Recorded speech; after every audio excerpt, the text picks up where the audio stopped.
그러면 시작을 하도록 하겠습니다. 이 책을 보시면 여러분 책 다 갖고 계시죠? 네. 인간의 타락과 진화 그리고 부제로 뭐라고 되어 있냐면 현대 과학과 기독교 신앙의 대화라고 되어 있어요. 이제 여러분들 많이 들어보셨을 거예요. 저와 함께 책 모임을 쭉 해오신 분들은 오늘날 현대 과학에서 말하고 있는 그 기원에 관한 이야기, 그리고 또 우리 창세기에서 말하고 있는 그 창조에 관한 이야기, 그 두 이야기 사이에서 사실 굉장히 난감하단 말이죠. 예컨대 이런 거예요. 이 책에서 제가 잠깐 화면을 좀 띄워봐 드릴게요. 제가 화면에다가 어떤 그림이 이 책과 가장 어울릴까 고민을 하다가 제가 이 사진을 갖고 왔습니다. 이 사진을 보시면 갈림길이 보일 거예요. 그쵸? 그리고 이 한가운데 지금 우리가 서 있다고 생각을 해볼게요. 자, 그래서 이 한가운데 서 있는 우리는 지금 어떠한 상태에 있냐면 이 저자의 표현을 빌른다면 이중적인 압력을 받고 있는 그런 상태에 놓여 있다라고 표현을 하죠. 자, 한쪽은 뭐냐면 오늘날 현대 과학이 말하고 있는 내용들, 예컨대 화석 그 고고 인류학적인 그런 증거라든가 또 생물학계에서의 어떤 유전자를 통한 어떤 그 분석이라든가 또 천체 물리 쪽에서는 빅뱅 우주론을 통한 우주의 진화에 대한 내용이라든가 그런 모든 것들을 쭉 이렇게 종합을 해보면 인간이 진화를 했다라고 하는 그런 사실들을 우리가 부인을 할 수가 없게 된 상황이에요. 오늘날 모든 생물학계는 진화라고 하는 것을 대전제로 깔고 모든 것들 다 이렇게 그 학문이 이루어져 가고 있기 때문에 오늘날 당대의 그 과학은 인류는 이 진화라고 하는 걸 통해서 현생 인류가 여기까지 이렇게 왔구나 라고 이제 말하고 있죠. 자, 그러면서 공동의 조상을 말하고 있어요. 우리 인류가 공동의 조상이 있다. 거기서부터 다양한 종의 분화가 일어났고 오늘날 인류가 이렇게 출현하게 되었다라고 말하고 있죠.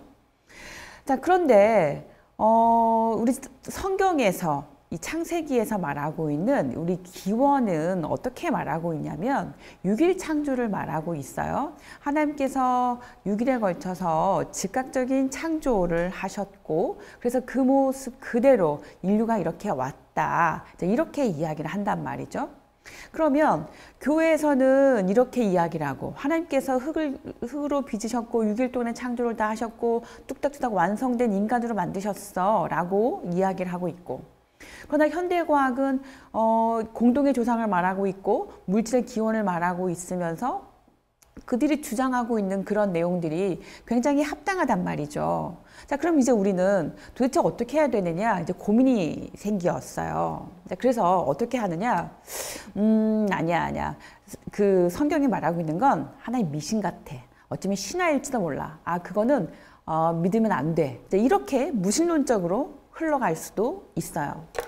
또 어느 한편에서는 아니야. 나는 여지껏 그 기독교 그 전통적인 그 신앙의 믿음 안에서 우리는 쭉 이렇게 자라왔기 때문에 성경이 말하는 것이 틀릴 리가 없어. 그러면 진화라고 하는 것들 그냥 귀를 닫아야 돼. 들으면 안 돼. 우리 신앙이 다 없어져 버릴 거야. 그건 너무 위험한 거야. 그래서 오히려 귀를 막아버리는 거죠. 그리고 외면을 해버리는 거예요. 자, 그래서 갈림길에서 이제 과학이 말하는 것을 버려버리거나 혹은 신앙이 말하는 것을 버려버리거나 마치 우리는 둘 중에 하나를 선택해야 되는 것처럼 생각을 하고 있어요. 여기서 저자는 뭐라고 하냐면 잠깐 혹은 정지 혹은 판단 중지, 에포크라고 하죠. 판단 중지라고 사인을 보내보는 거예요. 우리가 무엇인가를 선택하기 전에 잠깐 멈춰보자. 그래서 과학이 말하고 있는 그 쭉 기원에 관한 이야기, 또 진화에 관한 이야기가 정말 믿을 수 있는 것이냐, 또 믿을 수 있다면 어디까지 믿을 수 있으며 또 과학이 밝혀놓은 그 진화에 관한 내용은 어느 선까지 와 있느냐 우리 다시 한번 되돌아보자 이렇게 제안을 하고 또 그 신앙의 입장에서는 그러면 기독교가 혹은 종교가 지금 현대과학이 말하고 있는 것들을 받아들일 수 없다라고 할 때 그 지점은 도대체 무엇이냐? 예컨대 이런 거죠. 공동의 조상이 있다, 인류가 진화한 것이다 라고 한다면 첫 번째로 아담의 역사성은 어떻게 되는 것이지? 그 다음에 원죄를 말하기 전에 인간은 하나님께서 선한 창조를 말씀하셨고 하나님은 선한 분이시기 때문에 하나님이 창조한 그 모든 것들도 다 선한 창조여야 하는데 그렇기 때문에 인간도 원의가 있단 말이죠. 원래부터 그 의로운 모습. 그런데 진화를 받아들이게 되면 원이라고 하는 것이 말을 할 수가 없게 되는 거예요. 그럼 원의가 없다라고 하면 타락이라고 하는 그 지점, 죄가 들어왔다고 하는 지점, 원죄에 대한 개념이죠. 그것도 말을 할 수가 없게 되는 거예요. 자, 그래서 이러한 상황에서 다시 저자는 이렇게 말하는 거죠. 그러면 기독교가 받아들일 수 없어 하는 그 지점에 대해서 한번 다시 생각해 보자. 다시 한번 과거로 거슬러 올라가 봐서 정말로 무에서 유로의 창조가 정말로 성서에 기록되어 있는 내용인지 또 원이라고 하는 거, 또 죄라고 하는 거, 타락이라고 하는 거 그러한 것들을 우리가 이것을 어떻게 재해석해 볼 수 있는지 재해석해 볼 수 있는 여지는 없는지 과연 전통이라고 하는 것이 무엇인지 그 전통이라고 하는 것은 하나의 이렇게 굳어진 교리처럼 절대로 확 변하면 안 되는 확고부동한 것인지 과연 그런 것인지 다시 한번 조목조목 한번 살펴보자라고 제안을 합니다. 자, 그래서 한마디로 이제 그걸 뭐라고 하냐면 갈릴레이적인 어떤 그 순간에서 칼키돈적인 그런 순간으로 우리가 한번 전회를 해보자라고 제안을 하는 것이죠. 여기서 갈릴레이적인 순간이라고 하는 것은 방금 앞에서 말씀드린 것처럼 어떤 두 개의 사안이 있을 때 마치 하나가 맞으면 하나는 틀린 거야. 하나를 선택한다면 다른 하나는 버려야 되는 거야. 그건 잘못된 것이야. 자, 이것을 갈릴레이적인 순간이라고 한다면 이제 칼키돈적인 그러한 그 전회라고 하는 건 아니야. 마치 그리스도가 인성도 있고 그리고 그 안에 신성도 갖고 있는 것처럼 두 개 다를 우리는 받아들일 수 있어 라고 하는 그런 제안처럼 과학이 말하는 그런 기원에 관한 것 그리고 성경에서 말하고 있는 인간의 그 창조에 관한 내용 그 두 개를 우리는 다 버리지 않고도 얼마든지 잘 조화롭게 수용할 수 있어. 우린 그러한 것을 얼마든지 가능한데 어떤 게 우리에게 필요하냐면 신학적인 상상력이 필요해. 우리가 두 가지 다를 받아들이기 위해서는 신학적인 상상력이 필요하다고 저자는 말하고 있어요. 그러면서 이제 그 상상력이라고 하는 것이 어떤 그 발판이 필요한데 그 발판이라고 하는 것은 기존 오랫동안 우리가 기독교 전통 안에서 예배의 모습, 그 예배 안에 예배를 드리면서 또 그 기도를 하고 그다음에 그 성경적인 내용들을 우리가 공부를 해오고 그 수많은 시간 동안에 쌓여왔던 그 모든 것들이 하나의 창의적인 어떤 그 모판이 되어서 우리에게 충분히 그런 신학적인 상상력을 할 수 있도록 제공을 해준다고 하는 겁니다. 그래서 이 저자는 이제 제가 목차를 잠깐 보여드릴게요. 여러분 목차를 한번 봐보시기 바래요. 이 책은 크게 4부로 되어 있습니다. 그래서 1부에서는 총 3개의 장을 다루고 있는데요. 첫 번째가 인간의 기원에 관해서 다루고 그 다음에 2장에서는 아담 안에서 모두 다 죽는다 라고 하는 그 물음을 가지고 내용을 펼쳐가고 있습니다. 그리고 3장에서는 그러면 타락의 기반을 두고 있는 것은 무엇이냐 이렇게 철학적인 접근을 하고 있는데 그 다음에 이제 마저 제가 목차를 설명을 해드리고 또 차근차근 이야기를 해드릴게요. 2부에서는 성경 연구와 신학적인 함의를 다루고 있는데요. 4장에서는 인간의 진화를 고려해서 창세기 3장을 새롭게 읽을 수 있는 방법을 제안을 하고 있습니다. 그 다음에 5장에서는 아담이여 당신은 무슨 일을 한 것입니까? 라고 해서 그 죄의 기원에 관한 이야기를 신약에서 재조명을 해보고 있어요. 그 다음에 5장에서는 아담의 신비인데요. 전통적인 교리에 대한 시적인 변명이라는 부제를 달고 있는데 여기에서는 우리가 어떤 그 미학적인 접근을 통해서 아담의 역사성을 우리가 설명해 볼 수 있지 않겠느냐라고 하는 제안입니다. 그 다음에 3부를 가면 기원을 넘어라고 하는 제목의 옆에 문화적인 함의가 있는데요. 7장의 제목은 인간의 본래적인 모습의 회복을 넘어서라고 되어 있습니다. 그래서 타락과 완전에 대한 추구인데요. 이제 여기에서는 우리가 그 트랜스휴머니즘이라고 하는 그 오늘날 과학기술의 발달로 인한 그 인간, 그래서 그 인간이 어떠한 것을 지향하고 있으며 인간의 욕구가 혹은 욕망이 어디에 이렇게 포커싱되어 있는지를 조명을 하고 있어요. 그래서 그 시대, 그러니까 오늘날 그 트랜스휴머니즘 시대라고 하는 이 시대에 인간이 과연 어떤 그 불멸하는 존재 혹은 어떤 그 유한성을 극복한 존재를 꿈꾼다고 할 때 그것이 과연 구원이냐, 거기에 대한 새로운 그 이슈를 던지고 있습니다. 그리고 이제 8장에서는 타락한 동시에 번성하는 창조 세계를 인식하는 법, 그래서 세상을 바라보는 다양한 방식들, 그러니까 세계관이 되겠죠. 그러한 것들을 제안하고 있습니다. 그 다음에 이제 마지막 4부에서는 대화를 다시 상상하며 라고 이야기를 풀어나가고 있는데요. 여기에서는 과학과 종교와의 어떤 그 갈등의 문제에 있어서 이것이 비단 과학과 종교의 그 관계에 있어서 그들만의 어떤 그 마치 갈등 구도로 몰고 가려고 하는 경향이 있는데 사실은 정치에서도 과학과 혹은 성경과의 그 문제를 버금가게 종교와 정치 안에서 이미 첨예한 갈등이 있었다. 그 아담의 역사성 문제를, 아담의 그 죄에 관한 문제를 푸는 데 있어서 그 정치가 이것을 어떻게 차용해다 썼는지를 다루고 있어요. 그 다음에 이제 10장에 가서는 과학과 종교의 갈등이 항상 나쁜 것이냐라고 이제 문제를 던지면서 저자는 이렇게 풀고 싶은 거죠. 갈등이라고 하는 것이 무조건 대립구도에 있기 때문에 어느 하나가 맞고 어느 하나가 틀리다. 그래서 뭔가 나쁜 것이다.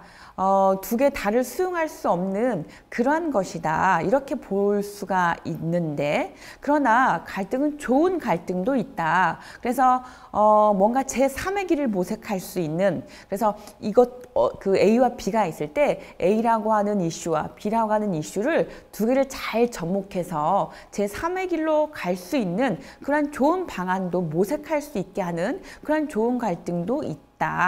그렇게 설명하고 있습니다. 그러면서 이 책에서 전반적으로 이 저자가 말하고 싶은 것은 이 책에서 한마디만 핵심 키워드를 뽑아봐라 라고 한다면 저는 신학적인 상상력이라고 말할 수 있을 것 같습니다. 그러니까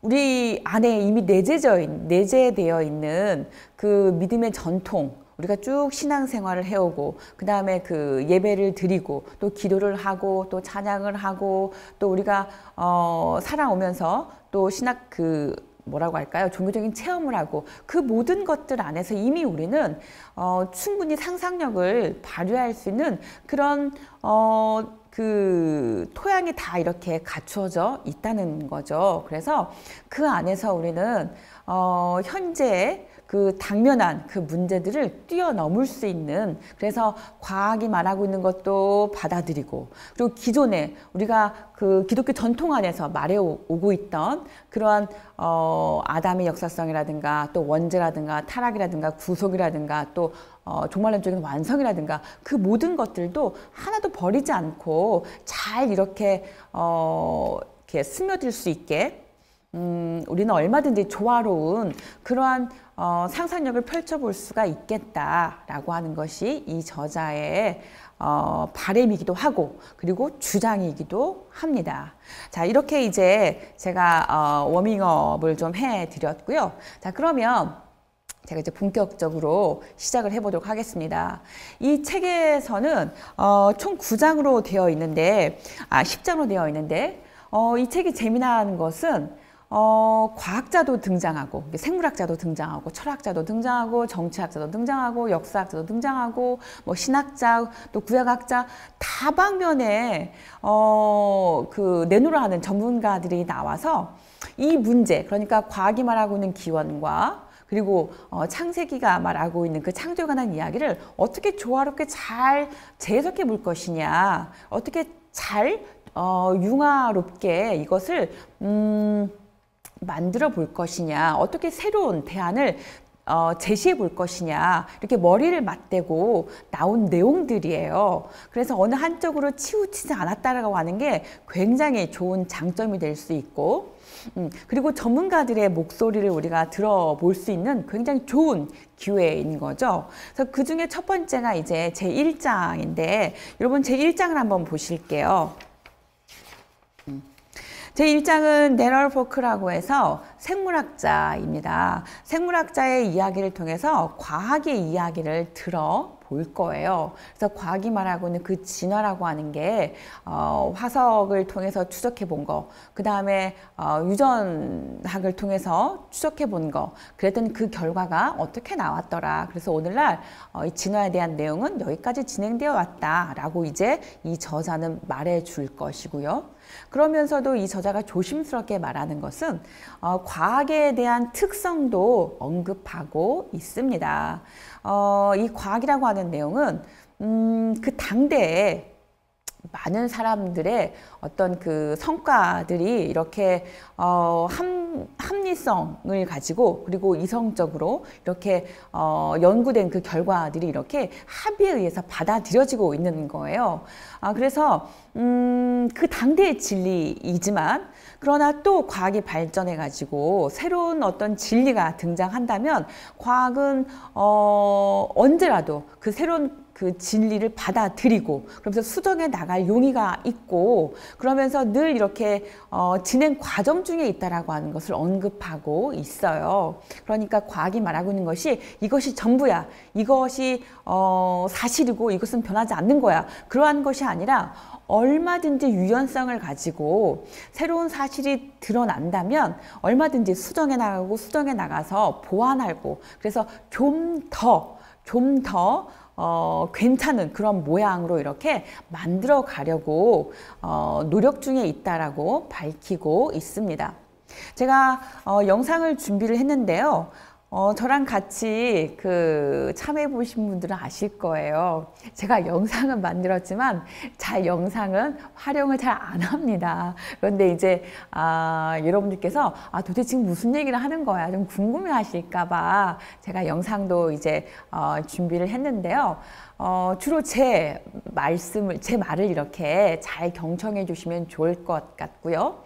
또 우리 모임의 특성은 책 모임이잖아요. 그래서 원래는 여러분들께서 책을 다 읽어왔다라고 하는 전제하에 제가 그 책 내용을 가볍게 써머리하고 그러면서 그 책 내용 안에 들어있는 어떤 그 토론거리들 혹은 논쟁거리들이 있으면 그것들을 서로 함께 우리가 이야기를 나누어 보면서 궁금증도 해결하고 그리고 서로가 또 똑같은 책이지만 만약에 10사람이 있다고 치면 그 10사람이 똑같은 내용을 본다고 해도 다양한 견해가 나올 수 있잖아요. 그래서 우리는 그 다양한 견해를 같이 들어보면서 10명이라면 10개의 그 견해를 들어보면서 훨씬 더 풍성하게 이 책을 읽어보는 그런 기회로 삼고자 하는 게 이 책 모임의 취지거든요.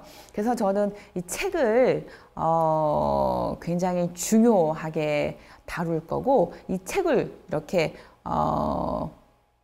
주로 이 책을 기반으로 해서 제가 내용을 펼쳐나가려고 합니다. 그러니까 가능하면 책을 다 좀 준비하시면 좋을 것 같습니다. 그래서 혼자 읽는 것보다 많은 사람들이 참여해서 읽는다면 그만큼 다양한 견해도 들을 수 있고 그래서 훨씬 더 재미나게 이 책을 읽을 수 있을 거라고 제가 말씀을 드릴게요.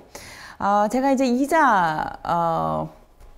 제가 보여드릴게요. 화면 잠깐 띄워드릴게요. 갈릴레이를 넘어서 칼케돈으로 라고 부제가 붙어 있는데 여기에서 저자가 말하고 싶은 것은 진화라고 하는 것. 오늘 과학이 말하고 있는 그 진화의 내용들을 쭉 이제 다뤄줄 거예요. 자, 그리고 성경이 말하고 있는 인간의 기원에 관해서 쭉 이제 우리가 들은 바가 있어요. 자, 그렇게 되면 처음에 말씀드렸지만 인간의 기원과 진화, 우리가 진화를 받아들인다면 원이라고 하는 거, 원죄라고 하는 거, 타락, 구속이라고 하는 거, 종말론적인 완성이라고 하는 거, 이러한 것들에 대해서 굉장히 이제 혼란스럽단 말이에요. 마음이 되게 어려워져요. 그래서 이 저자는 그러면 진화에 대한 내용을 알아보고 인간의 기원에 관한 내용을 이제 쭉 들었을 때 가장 문제시되는 그 타락이라고 하는 거, 이것을 우리는 어떻게 재해석해 볼 수 있을까? 이것을 재해석해 보기 위한 자료들을 쭉 이렇게 나열해 주고 있습니다. 그래서 1부에서 인트로를 보시면 문제 설정, 그래서 1장에서 다루는 거 인간의 기원, 두 번째 거 아담 안에서 모두가 죽는다, 그 다음에 3장에서 타락의 기반을 두고 있는 것이 무엇이냐 라고 하는 주제 안에서 1장은 과학적인 이야기를 다룰 거고요. 2장에서는 이제 신학자이면서 그 생태계를 다루고 있는 생태신학자의 목소리를 통해서 2장의 내용을 다뤄볼 거고요. 그 다음에 3장에서는 철학자의 입을 통해서 철학적인 탐구를 해보게 될 것입니다. 그 다음 장 넘겨보시면 인간의 기원, 타락, 원죄에 관한 내용이에요. 우리가 진화를 받아들인다면 우리는 어떻게 생각하게 되냐면 인류가 진화로 출현을 했단 말이야. 그러면 아담은 존재했을 리가 없잖아. 선한 창조라든가 또 원이라고 하는 건 결코 존재할 수도 없잖아. 그러니까 처음부터 원이가 없었기 때문에 죄라고 하는 거, 죄가 어느 시점에 들어왔다 혹은 타락했다, 그러한 것도 없어. 이제 이러한 문제 제기가 드는 거죠. 자, 그래서 도대체 이걸 그냥 신화라고 받아들여야 되나? 그냥 무시해야 되나? 아니면 진화론을 받아들이지 말아야 되나? 이제 이러한 상황에서 칼케돈적인 기회로 우리가 삼을 수 있겠다. 다시 말하면 갈릴레이적인 순간이 아니라, 즉 한쪽이 맞으면 하나가 틀려. 우리가 성경이 말하는 걸 받아들이면 과학이 말하는 건 틀린 거야. 혹은 과학이 말하는 진화를 받아들인다면 성경이 말하고 있는 건 틀려. 이렇게 하나가 맞으면 하나가 틀려. 이러한 것이 아니라 우리가 그리스도를 말할 때 신성도 있고 그 안에 인성도 함께 들어있는 것이야. 두 개 다 우리는 받아들일 수 있어 라고 하는 그런 칼케돈적인 기회로 삼아보자 라고 하는 게 저자의 주장이 되겠습니다. 자, 그럼 여기서 이제 우리가 중요한 게 무엇이냐면 바로 전통이에요. 우리가 늘 하나의 도그마처럼 죄가 있었고, 그러니까 원죄죠. 원죄가 있었고, 타락이 있었고, 그래서 구속이 있었고, 그래서 종말론적인 완성이 있었고, 이것이 이제 하나의 기독교 전통에 안에 들어와 있는 것이라면, 이 전통이라는 것은 과연 어떤 것이냐? 그 전통의 본질에 대해서 먼저 한번 생각을 해보자고 합니다. 그러니까 제가 문장을 좀 읽어 드릴게요. 전통이라는 것은 특정한 근본적인 동의가 정의되고 그리고 또 재정의되는 주장이에요. 그래서 시간이 지나면서 확장되는 주장인 거죠. 예컨대 어떠한 그 근본적인 동의하에 어떤 전통이라고 하는 것이 이렇게 성립이 됐어요. 그러면 그것이 세대를 거듭하고 거듭해도 그것이 절대로 변하지 않느냐? 그게 아니라는 거죠. 우리 그 지평의 융합이라고 하는 것이 있잖아요. 오늘날 인류가 살아가고 있는, 인간이 살아가고 있는 이 삶의 터전에서 인간 사회에 그 만연하고 있는 그 시대의 주류의 학문, 그래서 그 학문이 말하고 있는 그 내용들, 그것과 또 인간의 그 삶의 자리에서 인간이 직면한 그 문제들, 그것들이 다 같이 녹아 들어가서 그 전통이라고 하는 것은 얼마든지 재해석되어야 된다. 그것이 전통이다. 그러니까 전통이라고 하는 것은 그 말 속에 이미 새롭게 재해석돼 가고 있고 수정돼 가고 있고 보완돼 가고 있고 그리고 그러면서 그 내용이 점점점 더 이렇게 확대되어 가고 있는 것이다. 그것이 전통이다라고 말하고 있는 거예요. 그래서 이 말을 하는 것은 저자가 의도가 있겠죠.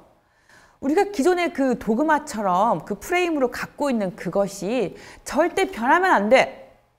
그건 건드리면 안 돼. 변할 수 없는 내용이야. 이렇게 못 박는 것이 아니라 전통 안에서 이 전통이 그 시대에 맞추어서 오늘날 이 삶의 자리에서 그 세계성이라고 하는 게 있잖아요. 우리 인류가 살고 있는 그 세계성 안에서 얼마든지 재해석되어야 하고 그러면서 확장되어 가야 하고 그것이 맞는 것이다. 그것이 전통이라고 하는 것은 얼마든지 변화 가능한 것이다. 재해석되어야 된다. 그것이 핵심 키워드라고 보시면 좋을 것 같아요. 그러니까 두려워하지 말라는 거죠.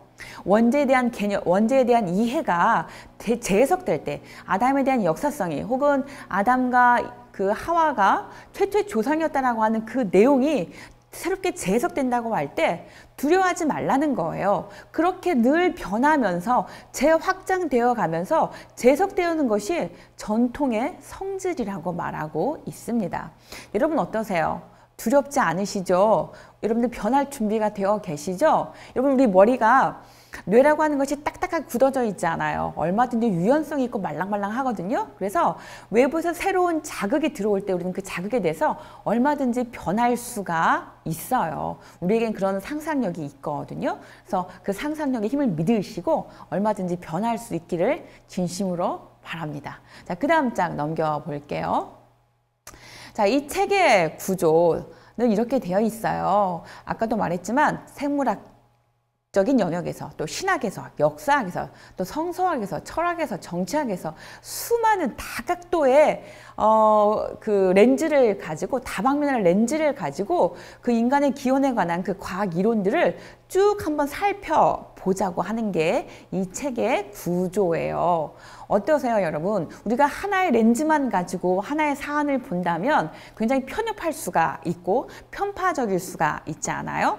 그런데 이렇게 다방면에서의 그 렌즈들을 가지고 하나의 사안을 들여다본다면 정말 풍성한 다양한 견해들이 나오게 될 것이고 그런다면 우리는 얼마든지 다양한 폭 안에서 정말 유연성 있는 그런 해석들, 그런 대안들, 그런 제안들이 나올 수 있겠죠. 자, 1장입니다. 1장 그 생물학자인 데럴 포크는 이제 무엇을 말하냐면 공동의 조상에 대해서 말하고 있어요. 그리고 인간 개체군에 관한 고고학적인 기록과 유전적인 증거를 쭉 설명을 할 겁니다. 자, 그래서 이 생물학자인 이 데럴 포크는 이제 무엇을 말하고 싶냐면 그리스도인들이 현재 말하고 있는 오늘날 이 생물학이 말하고 있는 그 인간의 진화를 그리스도인들이 받아들여야 하는 이유를 말하고 있어요. 그러면서 이 생물학자가 굉장히 중요한 말을 하는데요. 이 자연주의적인 설명, 예컨대 진화로 모든 걸 다 설명할 수 있어 라고 하는 그런 자연주의적인 설명은 배격한다고 말하고 있어요. 그러니까 인간의 진화를 말하는 데 있어서 온전히 생물학적인 접근, 다시 말해서 진화에 대한 설명, 그것만이 전부야 라고 말한다는 건 안 된다는 거죠. 그것도 역시 하나의 편협한 견해가 된다는 거예요. 이것을 다각도에서 바라볼 수 있어야 된다는 겁니다. 자, 그 다음에 2장에서는 이제 신학자이면서 생태학자인 셀리아 닌 드러먼드에 대한 이제 목소리를 들을 건데요. 자, 여기에서는 뭐랄까요? 조금 우리 신앙인에게 조금 안심이 되는 그러한 그 언급을 하고 있어요. 말하자면 이런 거예요. 인간의 기원과 그 원죄에 대한 전통 신앙의 믿음이 있고 그 다음에 진화론이 있다고 한다면 이것이 얼마든지 조화롭게 어우러질 수 있다. 자, 이런 새로운 모형을 제시도 하고 그에 앞서서 과학이 말하고 있는 그 진화에 관한 내용이 정말로 다 맹신할 수 있느냐? 맹신할 수는 없다라는 거죠. 어느 정도 우리가 받아들일 수는 있지만 그것이 다 사실이다? 그러니까 우리는 전적으로 그걸 다 믿어야 된다? 그건 아니라는 거예요. 얼마든지 과학은 지금도 계속해서 발전하고 있고 또 1950년대를 기점으로 해서 그 당시까지는 이것이 정설이야. 마치 계단식의 인류의 진화가 정설이야 라고 했다면 1950년대를 기점으로 해서 전혀 다른 그런 또 다른 그 인간의 진화에 대한 모형이 나오거든요. 예컨대 개통수라고 하는 것도 있고 또 그 개통수도 나무 모양이었다가 지금은 나무 모양이 아니라 좀 더 복잡하게 얽히설키 설켜 있는 그런 개통수 모양이 나오고 있어요. 이렇게 과학은 끊임없이 새로운 증거물들이 계속해서 나오고 있고 또 나오고 있기 때문에 계속해서 발전하고 있고 변하고 있을 거예요. 그래서 어느 한 시대에 그것이 맞아, 이것이 사실이야 라고 했던 것이 또 새로운 그 증거물이 나오면 또 전복되고 뒤집어지고 뒤집어지거든요. 그래서 그것을 다 받아들일 필요는 없다. 또 이렇게도 제안을 하고 있습니다. 그러면서 이제 생태학자다 보니까 사회 행동과 틈새 환경 조성에 대한 최근의 진화론적인 설명이라고 하는 새로운 그 모델을 제안을 하는데요. 저는 이 내용을 읽으면서 굉장히 좋았어요. 생태학자라고 하는 것은 늘 아까도 말했지만 유기체적인 그 관계성을 말하고 있잖아요. 그러니까 어떤 생명체가 있다면 그 생명체 하나만 들여다보는 것이 아니라 생명체를 둘러싸고 있는 그 모든 요소들이 다 이렇게 영향을 주게 되는 거예요. 우리 그 에른스트 마이어에 보면 진화를 말할 때 궁극적인 요인이 있고 그 다음에 근접적인 요인이 있다고 제가 말씀을 드렸을 거예요. 기존에 자연 선택이라고 하는 게 있는데 그 자연 선택을 우리가 받아들이게 되면 이것은 마치 하나의 궁극적인 요인만 선택을 하는 것처럼 들려진다는 거예요. 자연이 인간을 이렇게 인류를 그 자연 환경에 잘 적합한, 잘 적응한 그런 인류를 이렇게 선택한 거라고 말하는 거죠.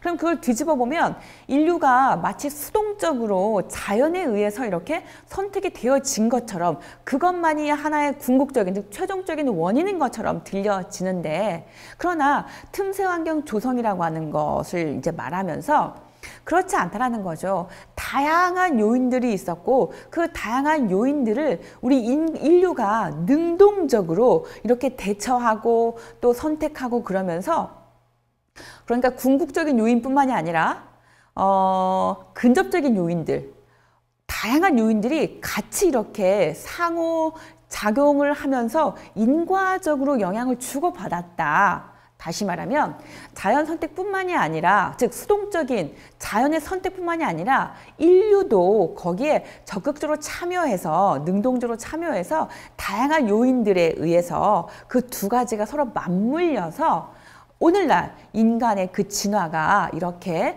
조성이 되었다. 이렇게 주장을 하고 있는 거예요.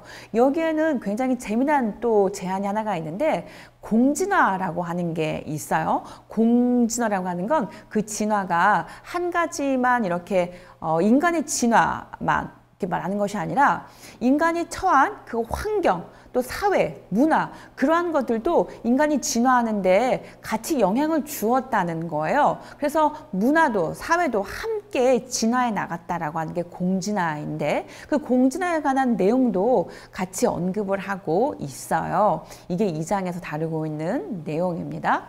자, 그 다음에 3장을 보시면 3장은 철학자 제임스 스미스의 이야기를 말하고 있어요. 여러분들이 제임스 스미스가 작년에 내한을 했었을 거예요. 그래서 그의 그 유명한 저작이 있죠. 습관이 영성이다라고 하는 그런 저작도 있는데 어쨌든 그의 주장은 원죄와 진화론을 얼마든지 좋아할 수 있다라고 하는 주장이에요. 그것을 그는 철학적인 문제 제기를 통해서 접근을 하는데요. 그래서 이 타락의 교리가 죄의 기원이나 시작에 대한 설명이고, 그리고 이것은 또 하나님의 선하심을 주장하는 것인데, 그렇다면 이것이 전통적인 기독교의 어떤 그 설명 방법이었다고 하면 우리는 이것을 굳이 없애지 않고도 과학이 말하는 진화를 그대로 받아들여서 접목할 수 있어 라고 이 저자는 주장하고 있습니다. 자, 그 다음 페이지 제가 한번 넘겨볼게요. 자, 드디어 이제 1장입니다. 제가 인트로가 굉장히 길었어요. 거의 30분 이상을 제가 설명을 드렸는데 되게 꼼꼼하게 제가 지금 짚어드리고 있는 내용 가운데 여러분이 계속해서 잡고 가셔야 될 내용은 둘 중에 하나만 맞아, 그거 아니라는 거예요. 과학이 말하는 거, 또 성경이 말하고 있는 거, 그 전통적인 그 우리가 전통적으로 알고 왔고 믿어왔던 그 도그마와 같은 그러한 내용들, 그 두 개가 다 얼마든지 잘 조화를 이룰 수 있어.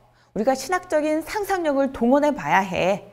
내가 상상력을 동원할 수 있도록 여러 가지를 한번 제안해 볼게. 이게 이 책의 방향이에요. 아셨죠? 자, 1장 볼게요. 과학이 말하고 있는 것은 무엇이냐면 인간의 기원에서 창조라고 하는 것이 순간적인 과정이 아니라 점진적인 과정을 통해서 발생한 것이다. 자, 그러면 창조가 순간적인 과정이다? 이건 무엇을 말하는 겁니까? 우리 창세기 1장에서 말하고 있는 6일 창조를 말하고 있는 것이죠. 예컨대 즉각적인 창조를 말하고 있는 거예요. 성경은 그렇게 말하고 있다면 과학에서는 즉각적인 창조가 아니라 점진적이면서 계속적인 창조를 말하고 있어요. 점진적이고 계속적인, 즉 진화라고 하는 과정을 통해서 인간이 이렇게 오늘날 인류가 만들어졌다라고 하는 거죠.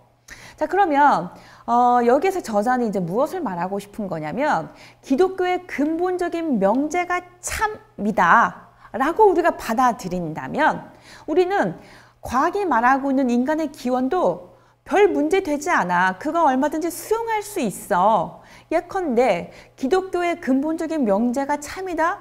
그 근본적인 명제가 무엇입니까? 저는 그것을 창세기 1장 1절로 말씀드리고 싶은 거예요. 태초에 하나님께서 천지를 창조하시니라. 이것은 무엇을 말하는 거냐면 이 우주 만물의 창조주 되신 하나님을 말씀하고 있는 거잖아요.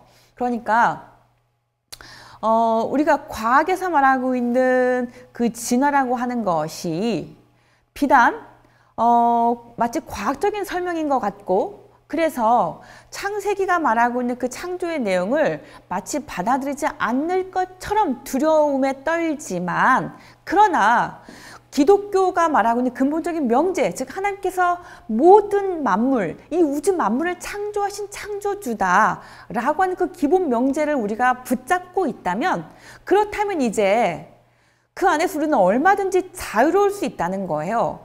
창조에 관한 이야기가 창세기에서 창조에 관한 이야기가 마치 과학적인 창조의 이야기를 하고자 하는 게 아니잖아요.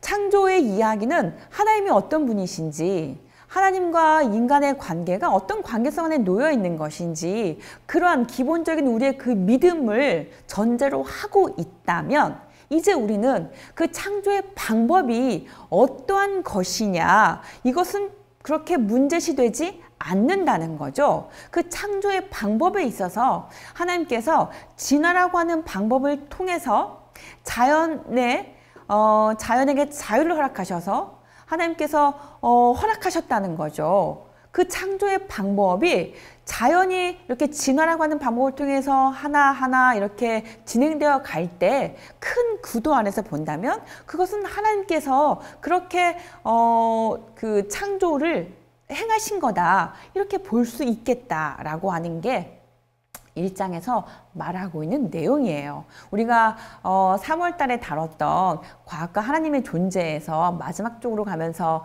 그 윌리엄 스미스, 그 다음에 그 카바노프의 우리가 목소리를 강하게 좀 들었었는데, 역시나 그 저자들이 이 책에도 들어와 있어요. 그러다 보니까 주장하고 있는 그런 내용들이 유사합니다. 자, 그 다음 장 제가 넘겨볼게요. 이제 생물학자로서 화석의 그 추적을 한번 쭉 이렇게 따라가 봅니다. 여러분들 우리가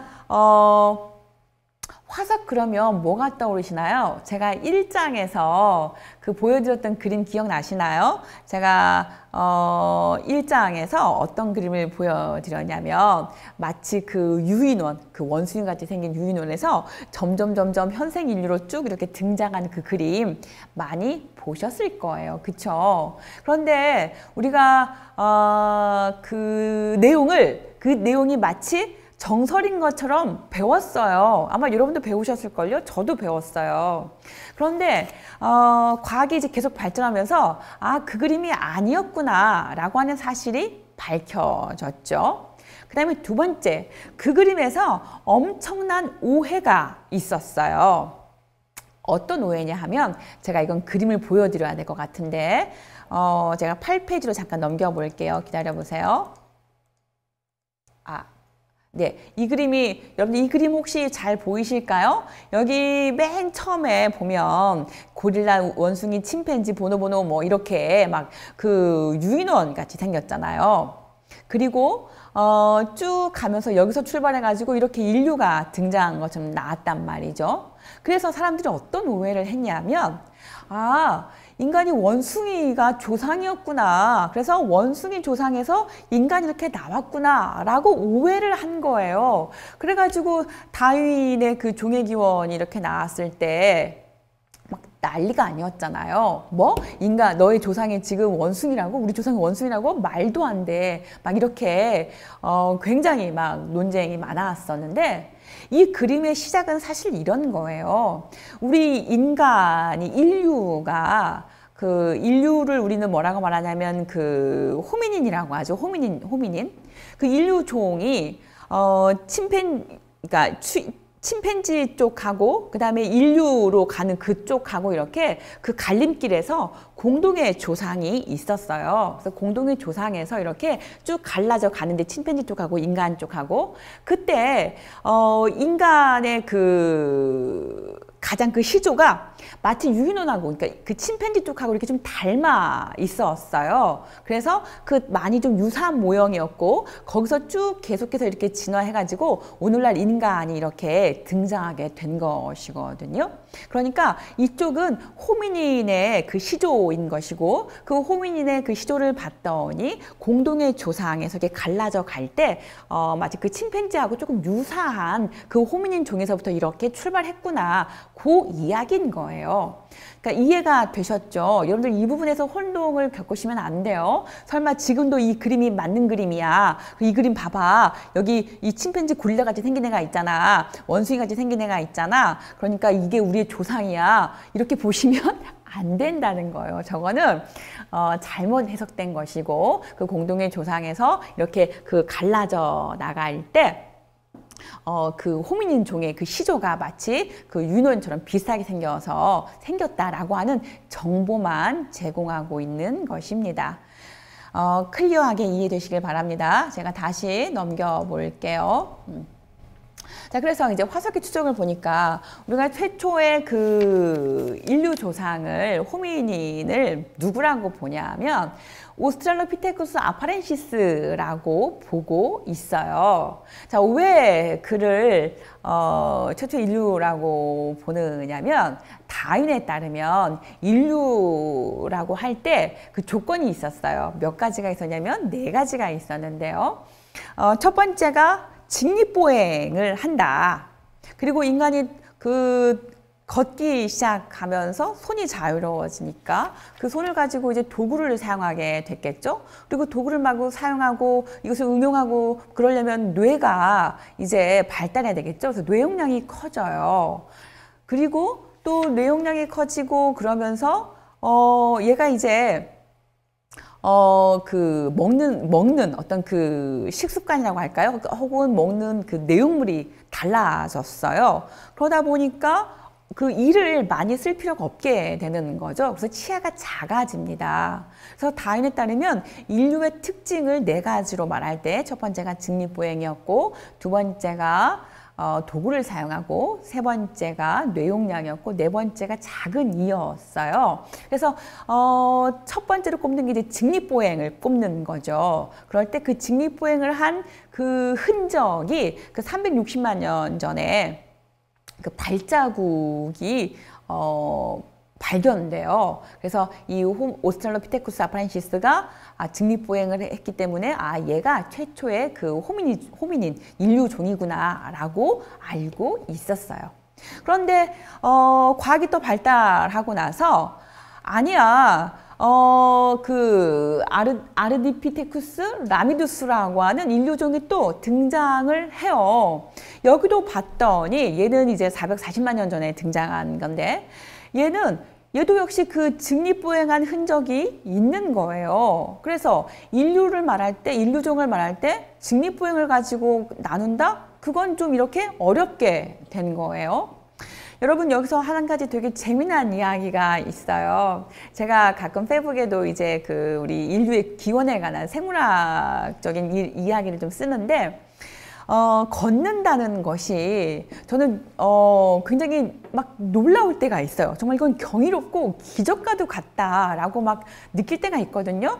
여러분 어떠세요? 한번 걸어보세요. 우리가 이 두 발로 걷는 게 이게 보통 일이 아니에요.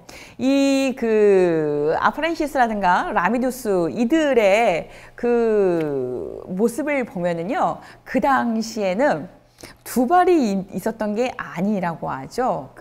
발이 있는 게 아니라 4개의 손이 있었다고 말해요. 왜냐하면 우리 이렇게 그 당시에는 이렇게 그 사바나 지대, 이렇게 아프리카 지역에 살고 있었잖아요. 초원 지대에, 아니 그 숲을 나무가 많이 우거진 그런 지대에 살았단 말이죠.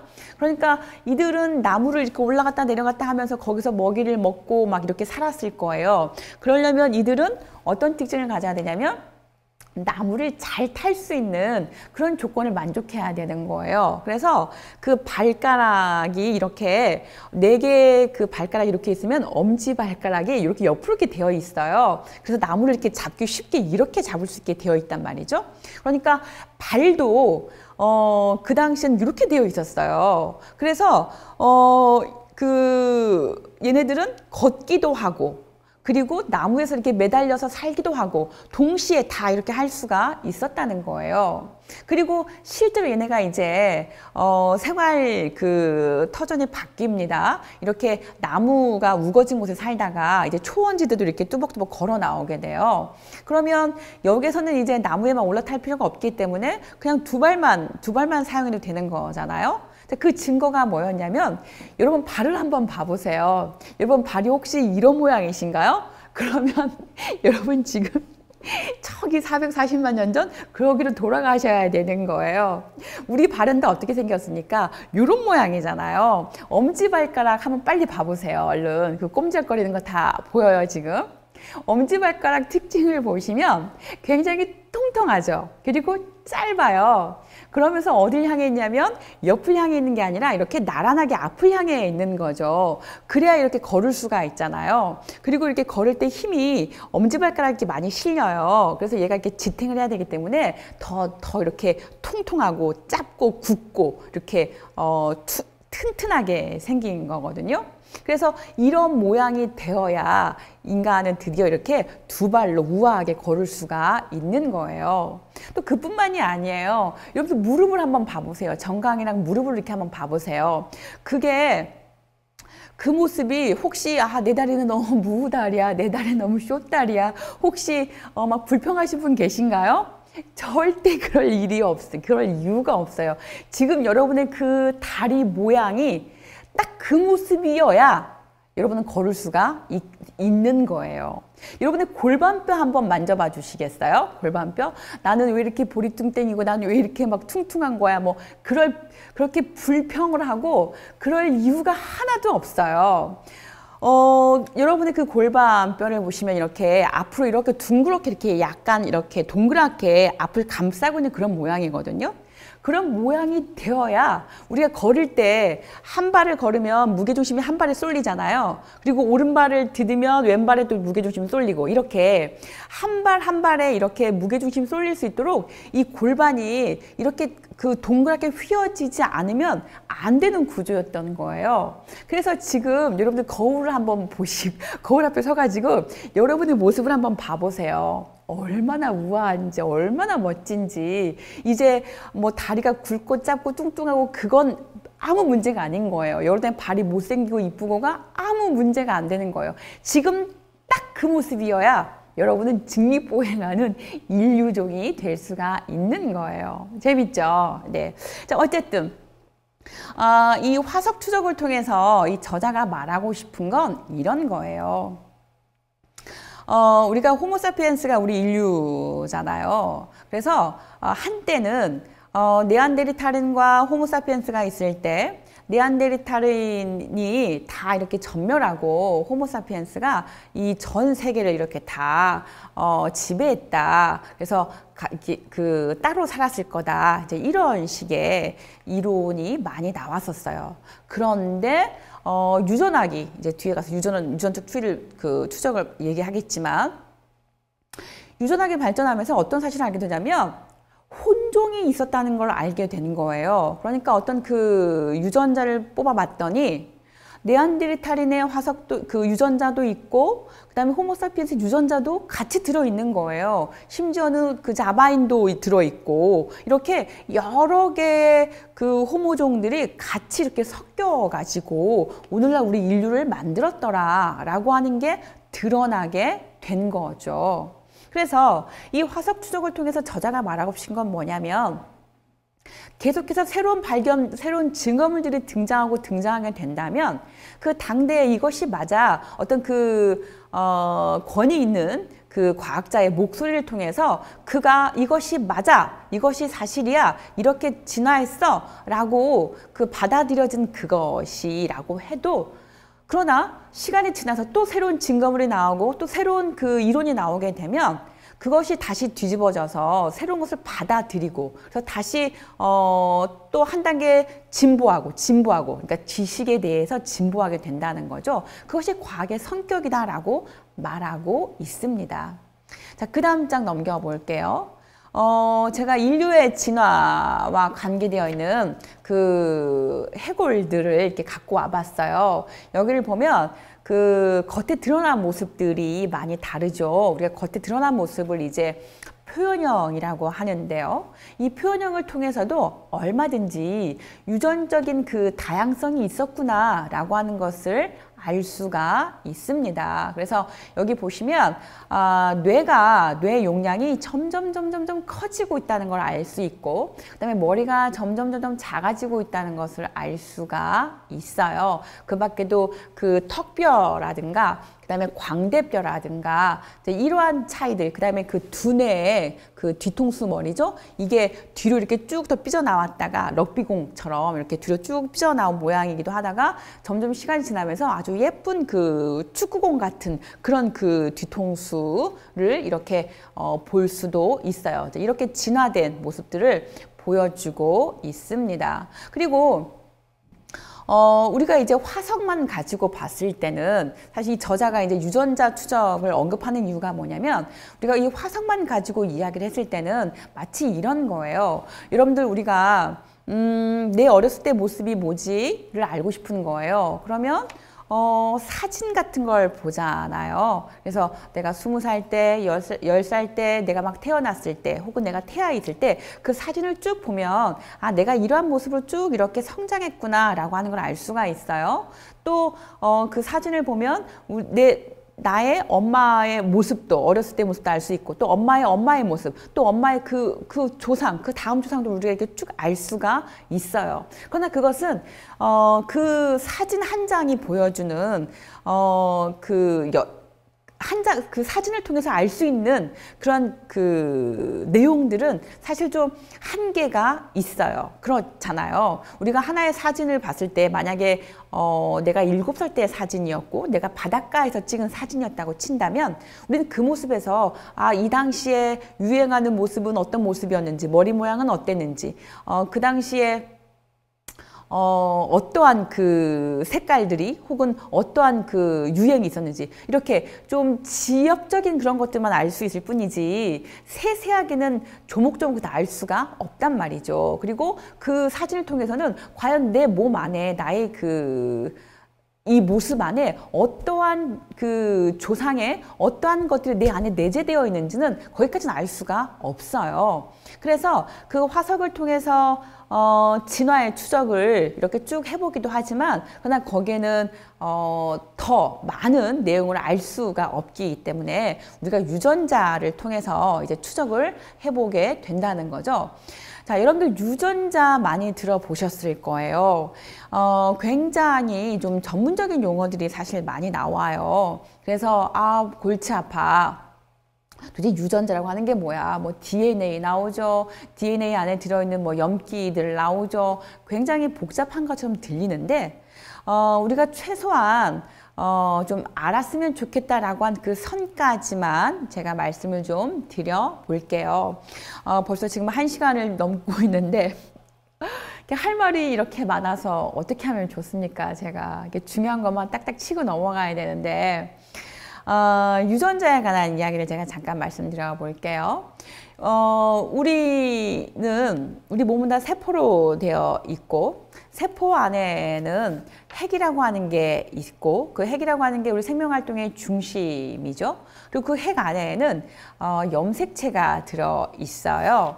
그래서 그 염색체를 또 들여다보면 그 안에는 굉장히 많은 그 염기들이 들어 있고 그리고 이 히스톤 단백질이라고 하는 것들을 이 염기들이 이렇게 막 싸고 있는 그런 모습이에요. 그래서 그것을 이제 우리는 게놈이라고 하는데 그 게놈을 이렇게 들여다보면 DNA 안에 염기들이 A, T, C, G라고 하는 4가지가 들어 있어요. 그리고 이 4가지들이 하나의 그 세트를 이루는데 소위 암호 혹은 코돈이라고 불러요. 그래서 ATC 혹은 뭐 AGC 뭐 이렇게 그 염기 4가지 중에 3가지가 하나의 세트를 이루어서 정보를 갖고 있어요. 그런데 우리 몸 안에 들어있는 이 유전자가 모두 다 예를 들어서 염기쌍이 우리가 60억 개가 있다고 하죠. 그 60억 개 안에 다 정보가 들어있느냐? 그렇지는 않아요. 유전자 안에 정보를 갖고 있는 애들은 거의 한 2만 개에서 2만 5천 개 정도밖에 없어요. 굉장히 적은 양이죠. 그래서 그 정보를 갖고 있는 그 유전자 안에서 이제 얘네들 쭉 들여다봤더니 이 저자가 말하고 싶은 건 이런 거예요. 돌연변이에 관한 이야기를 지금 하려고 하는데 이 돌연변이를 이야기하는 이유는 뭐냐면 종의 다양성, 종의 분화에 관한 이야기를 하려는 의도가 있는 거예요. 자, 돌연변이라고 하는 것이 이제 어떻게 생기는 거냐면 기존의 유전자가 없던 것이 새로운 게 이렇게 생겨나게 되는 거란 말이에요. 예컨대 염기가 C가 있어야 될 자리에 뭐 A가 온다거나 뭐 T가 온다거나 이렇게 다른 정보가 와가지고 기존에 없던 것들, 새로운 형질들이 이렇게 막 드러나게 되는 거예요. 자, 이렇게 해서 새로운 종이 만들어지게 되는 게 이제 돌연변이에 의한 그 종의 다양성인데 이 저자는 이 돌연변이가 한 세대를 거듭하면 한 세대 다음 세대로 넘어가잖아요. 그럴 때마다 최소한 60번 이상의 돌연변이가 생긴다고 해요. 그러면서 이 돌연변이가 또 그 잘 일어나는 곳이 있는데 그곳은 그 염기 중에 C하고 G가 이렇게 잘 근접해 있을 때 훨씬 더 돌연변이가 일어날 그 빈도가 많다라는 이야기를 하고 있어요. 그리고 그 돌연변이가 일어날 그 빈도수 이러한 것들도 얼마든지 그 수학적인 그 통계를 통해서 예측 가능하다라고 말하고 있습니다. 그러면서 이 저자는 이 돌연변이에 대해서 굉장히 재미난 이야기를 하는데요. 이런 거예요. 제가 이 책의 45페이지를 한번 예를 들어볼게요. 그냥 랜덤한 페이지예요. 이 45페이지를 제가 쭉 손으로 베껴 써요. 그럼 이제 이게 원본이겠죠. 그리고 제가 베껴 쓴 게 복사본이 여기 하나가 있어요. 그러면 제가 아무리 이렇게 잘 쓴다고 해도 어딘가에는 오타가 있을 거란 말이에요. 그러겠죠. 제가 오타를 한 2군데를 냈어요. 그래서 이 오타낸 이 원본, 이 복사본을 제가 다음 세대에 전해줍니다. 그럼 그 다음 세대가 또 똑같이 이제 얘를 베껴 쓸 거예요. 그런데 여기서 또 2개 오타가 또 났어요. 그럼 이제 4개 오타가 나는 거죠. 그걸 다음 세대에 전해줘요. 그러면 그 다음 세대는 어떻게 됩니까? 원래 4개의 오타에다가 또 다른 오타를 또 내는 거예요. 그러면 세대를 거듭하면서 오타의 수가 점점 늘어나겠죠? 이것이 100년, 1000년, 만년이 지났다고 생각해 보세요. 그럼 어떻게 될까요? 이제 이 45페이지에 있던 원래의 그 내용과 100만 년이 지난 후에 그 내용은 정말 달라지겠죠. 이렇게 해서 종의 분화가 일어났다는 거예요. 어떤가요? 좀 설득력이 있나요? 우리가 도대체 어떻게 종의 진화가 생겼다는 거야? 어떻게 새로운 종이 확 생길 수가 있었다는 거야? 그게 말이 돼? 이렇게 이해가 안 될 수가 있는데 이 저자의 예를 따라 보면 얼마든지 우리가 이해 가능하잖아요. 그쵸? 그냥 하나의 그 원본을 가지고 얘를 10사람만 돌려서 베껴 써봐도 그 안에는 굉장히 많은 오타가 있는데 이것이 이제 시간으로 가는 거예요. 시간의 축으로 1년, 10년, 100년, 1000년, 만년 이렇게 막 간단 말이죠. 그러면 그 오타의 양은 어마어마할 것이고 그러면 그 내용은 이제 원본과는 천차만별의 정말 다른 그런 내용이 등장하게 되는 거예요. 이렇게 해서 종의 다양성, 종의 분화가 생겼다라고 하는 설명을 저자가 하고 있습니다. 굉장히 설득력이 좀 있죠. 네. 자, 이렇게 해서 그 유전자 추적을 했고요. 그 다음 이제 여기에서 그 프랜시스 콜린스의 업적을 그 신의 언어 여러분들 들어보셨을 거예요. 신의 언어라고 하는 책. 그 책에 보면 그가 굉장히 중요한 업적을 만들어냅니다. 그 게놈 프로젝트를 통해서 우리 인간의 염색체가 몇 개죠? 46개잖아요. 1번부터 그 46개에 해당하는 그 유전 정보를 다 이렇게 밝혀냈어요. 그래서 몇 번 염색체에 어떤 문제가 발생하는지, 그래서 뭐 다운증 후군이라면 뭐 몇 번 염색체에서 어떤 문제가 생겨서 일어나는 건지, 또 간암은 어디에서 몇 번 염색체가 일으키는 건지 그런 것도 다 밝혀냈단 말이죠. 근데 그걸 통해서 또 알게 된 게 뭐냐면 물질의 그 연속성을 말하고 있어요. 예컨대 어떤 그 유전자 서열이 있다고 치면 변하지 않는 그 유전자 서열 하나의 그 시퀀스를 딱 잡아요. 이거를 계속 역추적을 하는 거죠. 나의 조상, 조상의 조상, 조상의 조상 쭉 거슬러 올라가 보는 거예요. 이때 그 변하지 않는 그 유전자 시퀀스를 하플로타입이라고 하는데 그 타입을 쭉 거슬러 올라가 보면 그 최초의 그 유전자 그 시퀀스를 갖고 있는 그 조상이 있더라는 거예요. 그래서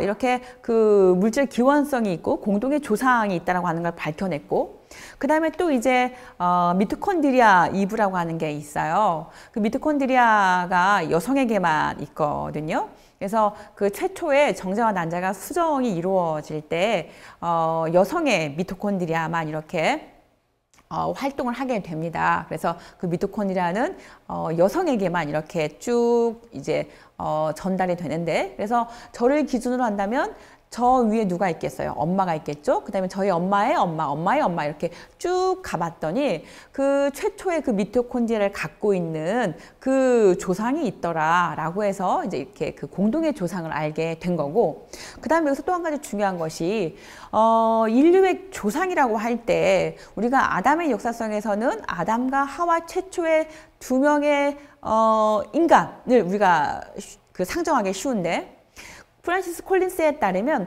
최소한 그 조상의 기원이라고 할 때 그것은 최소한 1000명의 이상 혹은 10,000명이라고도 말하기도 해요. 최소한 그 10,000명의 이상의 그 집단을 하나의 그 조상이라고 봐야 된다, 하나의 기원이라고 봐야 된다, 이렇게 주장을 합니다.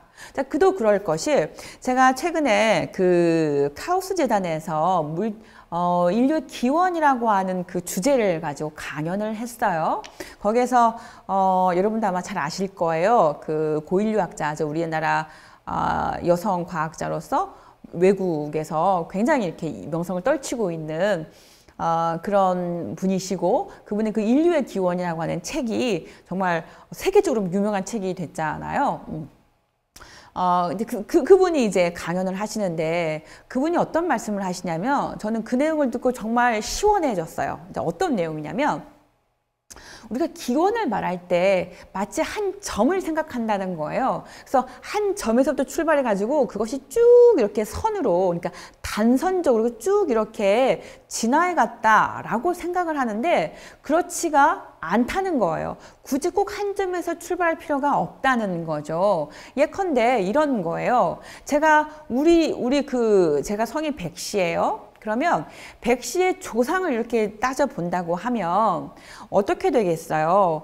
쭉 거슬러 올라가 보면 그 정말 다양한 백씨 성을 가진 조상들이 있었고, 그 많은 조상 중에 하나의 한 사람을 딱 집어서 그 사람의 직계를 쭉 파헤쳐 보면 저의 그 직계 가족의 계보가 나오는 거잖아요. 그러니까 이런 식으로 어느 한 시대를 이렇게 쭉 살아가고 있을 때 거기에 등장하는 인류는 정말 다양한 인류종들이 있었고, 그 중에서 어느 한 사람을 딱 집었다고 하면 그 사람을 기점으로 해서 굉장히 많은 직계 가족의 그 계보가 쭉 만들어질 것이고, 또 어느 한 지점을 찾으면 거기서 또 굉장히 많은 그 피라미드 형태의 직계 계보가 쭉 이렇게 펼쳐지게 된다는 거예요. 그러니까 우리가 인류의 기원을 말한다고 할 때 그 다양성이라고 하는 걸 우리가 염두에 둬야 되는데, 그 다양성이라고 하는 것은 굉장히 많은 그 종들의 다양성도 말할 수가 있고, 또 하나의 종 안에서도 그 종 내에서도 수없이 많은 다양성을 말할 수가 있다는 거예요. 설득력이 좀 있으신가요? 저는 그 말을 듣고, 그렇다면 그 아담과 하와의 그 조상을 생각해 볼 때도 이렇게 볼 수 있을 것 같아요. 이 책의 저자도 주장하고 있는 건데, 그 10,000명 이상의 굉장히 많은 그 인류 공동체, 그 공동체 집단이 있었고, 그래서 그 중에서 아담과 하와를 딱 포인트로 딱 집었을 때 그들을 중심으로 해서 수없이 많은 인류가 이렇게 퍼져나갔다고 볼 수도 있는 거라는 거죠. 그런다고 보면 이렇게 가능해요. 아담과 하와를 딱 기점으로 해서 그를 인류의 조상으로 시작해서 오늘날 이렇게 그 인류가 진화했어 라고 하는 관점도 맞고, 그 다음에 그 아담과 하와가 속한 그 전체 공동체를 한 시대를 살고 있는, 혹은 한 시간적인 공간을 같이 점유하고 있는 그 하나의 한 공동체라고 본다면 이들도 역시 하나의 공동 조상이라고 볼 수가 있는 거잖아요. 그런다고 보면 굉장히 유연성이 있는 거죠. 꼭 아담과 하와 둘만 시작해야 돼.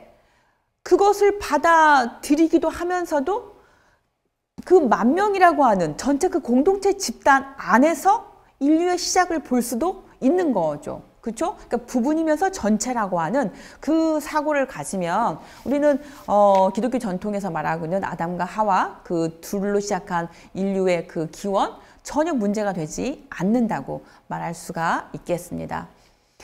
어떤가요, 여러분? 그 유전자 추적에 관한 내용 좀 도움이 되셨나요? 네, 혹시라도 좀 더 내용을 알고 싶으시다면 그 유튜브에 정말 잘 되어 있어요. 특히 기원에 관해서 그 카오스 재단이 정말 공을 들여서 이렇게 강연을 이렇게 올려놨거든요. 내노라하는 학자들의 의견이고 그들의 그 학문을 기반으로 해서 나온 내용이기 때문에 한 번씩 보시면 훨씬 더 이해하기가 좋을 것 같습니다. 자, 그 다음에 이제 이것은 개통수예요. 그야말로. 그래서 박테리아고 그 다음에 고세균이고 그 다음에 이제 진핵세포 진균세균이라고 하죠.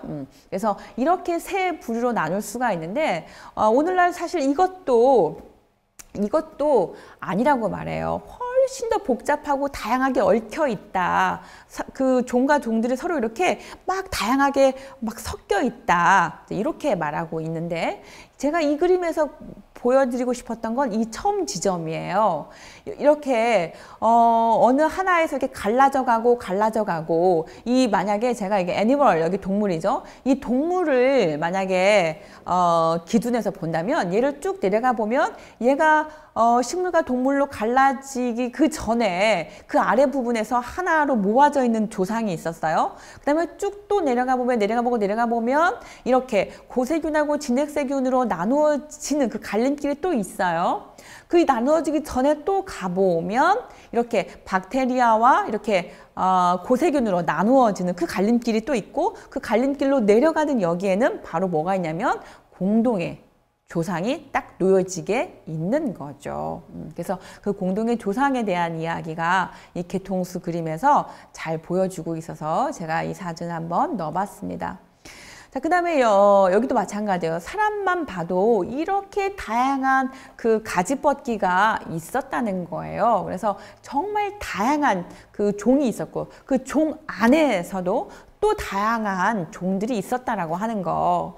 그래서 그 생물학에서 굉장히 문제가 되고 있는 게 하나를 지적하자면 언어의 혼동이에요. 즉 개념의 혼동이에요. 우리가 돌연변이다 혹은 어떤 그 다양성이다 라고 말할 때 도대체 그 돌연변이가 어디에서 말하는 돌연변이냐, 전혀 없던 종에서 새로운 종이 딱 튀어나왔을 때 그것을 말하는 돌연변이냐, 아니면 하나의 개체 안에서 유전적인 변이가 있었을 때 이것을 돌연변이라고 말하느냐, 이런 혼란이 있고, 또 다양성도 마찬가지로 여러 개의 종의 다양성을 말하는 것인지 아니면 하나의 종 안에서 드러나는 다양성을 말하는 것인지 이게 클리어하지가 않아요. 그래서 굉장히 혼동을 많이 겪고 있다는 것도 좀 염두에 두시면 좋겠습니다.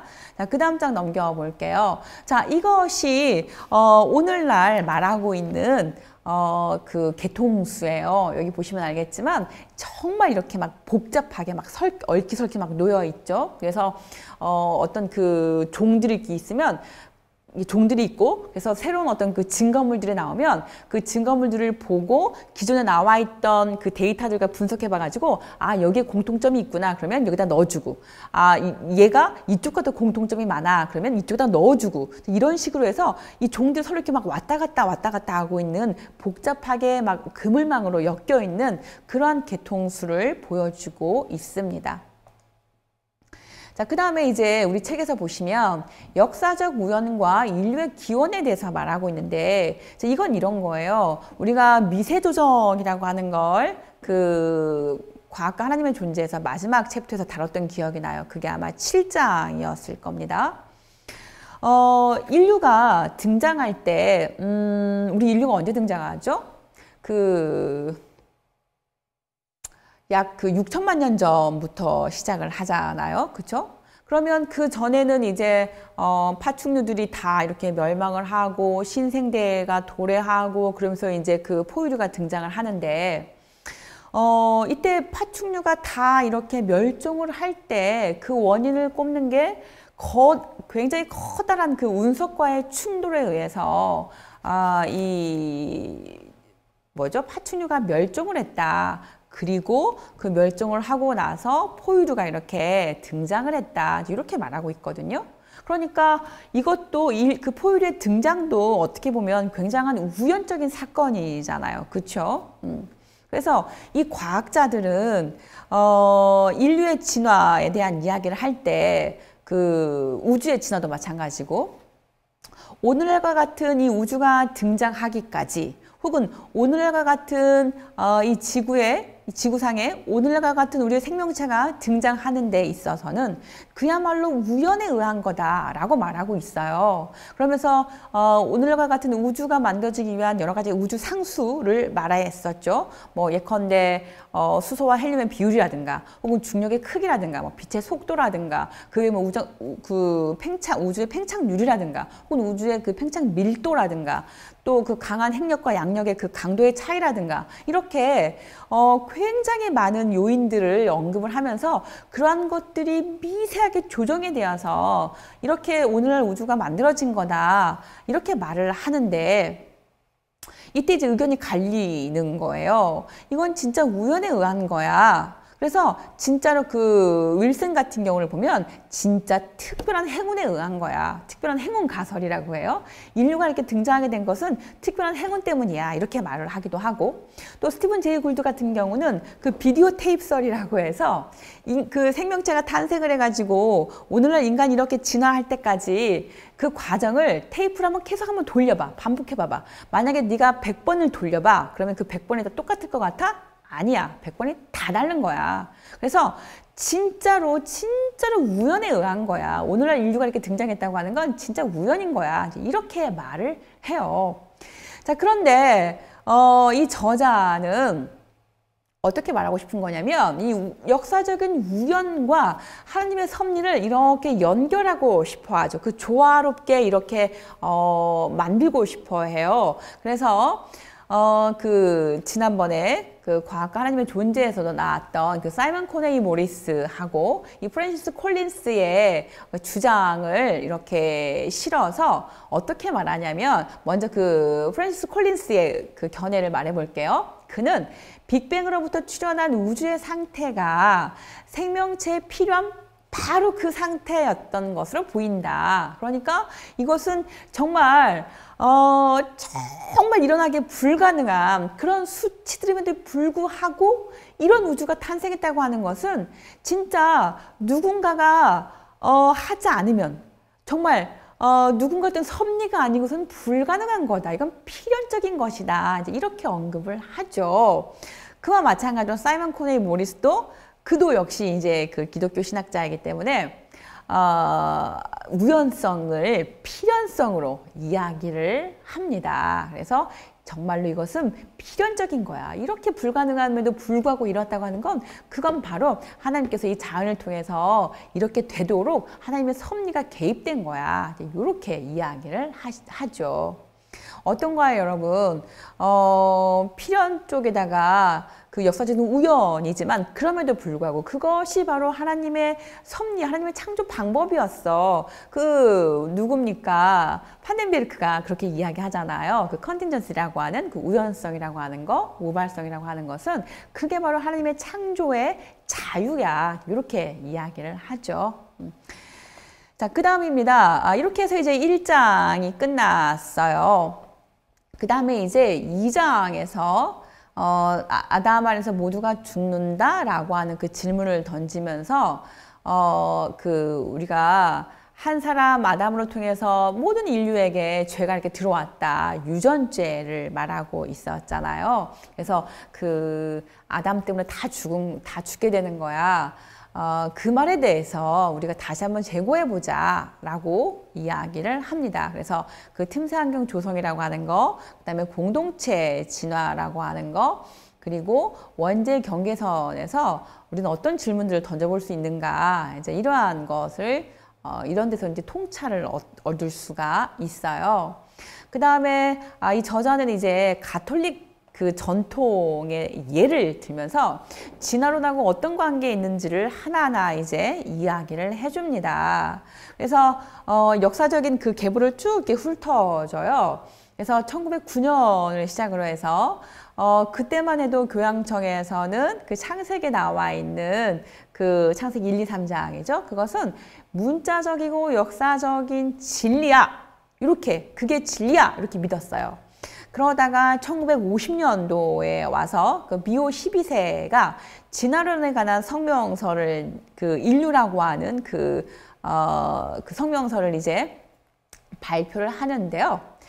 진화론을 받아들여요. 그러면서 우리 몸과 영혼을 이렇게 분리하죠. 그래서 영혼은 하나님이 만드신 거고 몸은, 육체는 그 진화론을 따르는 거야. 자, 이렇게 분리를 합니다. 그래서 여기서 중요한 것은 이미 1950년대에 진화를 인정하고 있구나 라고 하는 거 알 수가 있겠고요. 자, 그러면서 왜 굳이 또 영혼하고 또 이렇게 나눴느냐. 그것은 아담의 그 원죄라고 하는 것을 놓을 수가 없기 때문에 그것을 붙잡기 위한 주장이었다. 이렇게 해석을 하고 있습니다. 그 다음에 이제 1966년에 가서 요한 바오로 2세가 진화를 하는 이론으로 인정을 합니다. 자, 그런데 안타까운 것은 1994년도에 가톨릭 교회 그 교리서가 나오는데요. 여기에서는 또 진화를 말하지 않아요. 인간 창조와 인간의 기원을 말할 때 진화를 피합니다. 그래서 그 내막이 무엇인가 이렇게 파헤쳐 봤더니 그 지적 설계를 옹호하는 그 누구죠? 창조과학 쪽, 그쪽과 연관이 있어서 창조과학 쪽은 진화를 받아들이지 않잖아요. 그리고 또 우주의 진화, 즉 빅뱅 우주론도 받아들이지 않거든요. 그래서 그런 맥락에서 그들의 어떤 그 압박을 받지 않았겠느냐. 그래서 피했던 것 같다. 이렇게 주장을 하고 있습니다. 여러분 제가 여기서 이론에 관한 이야기를 잠깐 좀 해드리고 싶어요. 우리가 가장 많이 들었던 그 이야기 중에 하나가 진화는 이론이잖아. 법칙이 아니잖아. 그건 하나의 가설 같은 거야. 그걸 어떻게 받아들여? 이런 이야기 많이 들었을 거예요. 그런데 여러분 과학 안에 생물이 있어요. 그렇죠? 그러나 생물학만 있는 것이 아니라 기존에 우리가 과학혁명이 일어났던 17세기, 18세기를 보면 그 당시에 그 주류 그 과학은 물리과학 쪽이었어요. 그 물리과학은 철저하게 기계론적이고 결정론적인 그러한 그 사유의 흐름을 갖고 있었고 그리고 그들은 인과론에 그 입각한 설명 방식을 취했어요. 귀납적인 거죠. 그런데 생물학 쪽에서는 그 귀납적이라고 하는 거, 인과론이라고 하는 것이 받아들일 수가 없어요. 왜냐하면 생명이라는 것이 어떻게 한 가지 원인, 한두 가지 원인을 가지고 이야기할 수가 있겠어요. 생명이 얼마나 그 복합적인 그 복잡기라고 하죠. 한 가지의 어떤 그 현상이 나타날 때 그 현상을 일으키게 하는 원인에는 정말 다양한 요소들이 있다라고 하는 게 복잡계 이론인 것처럼 우리 생명계 또한 그렇잖아요. 우리가 생명 현상이 발현될 때 어떻게 그 인과론만 가지고 설명할 수가 있겠어요? 전혀 그렇지가 않은 거예요. 자, 그런다고 봤을 때 생물학에서 이론이라고 하는 것은 마치 과학에서, 물리학에서 말하는 법칙과 크게 다르지 않아요. 왜냐하면 생명이라고 하는 것은, 생물학이라고 하는 것은 이것이야 라고 확고부동에 딱 이렇게 결정을 지을 수가 없는 거예요. 왜냐하면 살아있는 유기체잖아요. 그 생명현상이라고 하는 것이 딱 이렇게 어느 한 구에 딱 잘라가지고 어느 한 면만 딱 볼 수가 없단 말이죠. 환원적으로 모든 걸 다 환원시켜가지고 볼 수가 없는 거예요. 그 미시적인 그 관점을 가지고도 보고 그리고 이것을 거시적인 영역으로 확장시켜서 같이 봐야 되고 동시에 같이 이렇게 연계성 안에서 봐야 되기 때문에 어느 한 가지 원인이야. 그래서 어떤 법칙을 딱 적용해서 이런 법칙에 여기가 포함이 되는 거야. 이렇게 말할 수가 없는 거예요. 언제든지 변할 수 있는 그런 가능성이 다 열려 있는 것이거든요. 그렇기 때문에 생물학에서 이론이다라고 하는 것은 거의 진리와도 같은 그러한 무게를 갖고 있는 거예요. 그러니까 물리학에서 말하는 이론과 생물학에서 말하는 그 이론은 층위가 조금 다른 거죠. 그래서 사람들이 말할 때 야 그건 진화 이론이잖아. 이론은 어떻게 받아들여? 그건 가설이랑 거의 같은 거지. 아니요. 그건 생물학에 대한 지식이 부족해서 그런 거라고 보시면 돼요. 그러니까 다시 한번 말씀드리지만 생물학에서 말하는 이론과 물리과학, 물리 쪽에서 말하고 있는 그 이론은 층위가 다르다는 거죠. 그 함의하고 있는 그 무게 자체가 달라요. 생물학에서 이론은 거의 사실, 진리, 진실과 같은 급이라고 하는 것을 여러분이 꼭 알아두시면 좋을 것 같습니다. 자, 제가 그 이론에 대한 설명 해드렸는데 도움이 되셨으면 좋겠고요. 자, 벌써 이제 1시간 반을 흘러가고 있어요. 시간이 왜 이렇게 많이 갑니까? 큰일 났습니다. 할 일은 많은데. 이 저자는 잭 마호가니의 이야기를 등장을 시켜서 그는 원죄랑 타락이랑 모두 다 거부하고 있다라고 말하고 있어요. 그래서 그는 이제 새로운 기독론을 제시를 하는데요. 제가 한번 읽어볼게요. 그리스도는 인간 진화의 필연적인 운명인 죽음과 자기 중심성으로부터 인류를 구속하셨다. 따라서 예수 죽음은 우리 인류를 개인의 소멸이라고 하는 진화론적인 공경을 통해 새로운 형태의 인간다운 삶에 이르도록 인도하는 인간을 위한 우주적인 성취다. 이렇게 새로운 그 기독론을 제시를 합니다. 자, 그래서 원죄에 대한 교리서의 해석이 1차적으로 로마서 5장 12절에 대한 이 아우구스티누스의 잘못된 해석에서 기인한 거라고 이 마호가니는 지적하고 있어요. 그래서 이 원죄라고 하는 것이 유전을 통해서 전해진다라고 하는 그런 해석인데, 그래서 그 원죄가 성욕과 그 생식을 통해서 막 전달되기 때문에 막 금욕 를 이렇게 해야 된다고 말했고, 그래서 그 여성이 마치 그 죄의 원흉인 것처럼 이렇게 쭉 잘못 이해된 그런 해석들이 있었잖아요. 그래서 이 잭 마호가니는 원죄 타락 그런 거 다 없어. 다만 그리스도의 그 기독론을 새롭게 이제 주장을 하는데, 그 진화로 인해서 인간이 죽게 되었고, 그리고 개인적인 어떤 개체 중심의 삶으로 흘러가게 되면서 얘네가 타락하게 된 거야. 그래서 다시 그 공동체성을 회복하고 그것이 그 새로운 기독론이다. 이제 그것이 구원이다. 이렇게 말을 하고 있어요. 이에 대해서 저자는 비판을 하는데요. 왜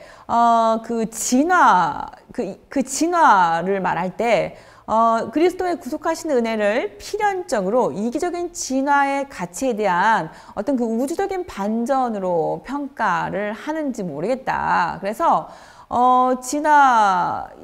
그렇게 말해버리면 진화라고 하는 그 전체적인 그 스펙트럼을 잘못 이해하고 있는 거 아니냐. 이렇게 말하는 거예요. 그리고 또 인류가 그래 진화를 통해서 죽음에 처하게 됐고, 인간은 어떤 그 공동체성이라고 하는 그러한 것들을 잃어버리고 개체 중심의 그런 어떤 그 타락에 이르게 됐어. 그래서 그것을 구원할 이는 그리스도밖에 없어 라고 하는 그 말에서 왜 꼭 그리스도여야만 하는데? 라고 하는 그런 그 문제 제기가 된다는 거예요. 그래서 그 진화에 대한 전반적인 그 이해가 부족했다. 그리고 그의 주장대로 따른다면 그렇게 인류를 구원해 줄 사람이 구원자가 굳이 꼭 그리스도여야 될 필요가 있겠느냐? 이런 문제가 드러나게 된다는 거죠. 그래서 이 잭 마호가니가 잘못한 지점은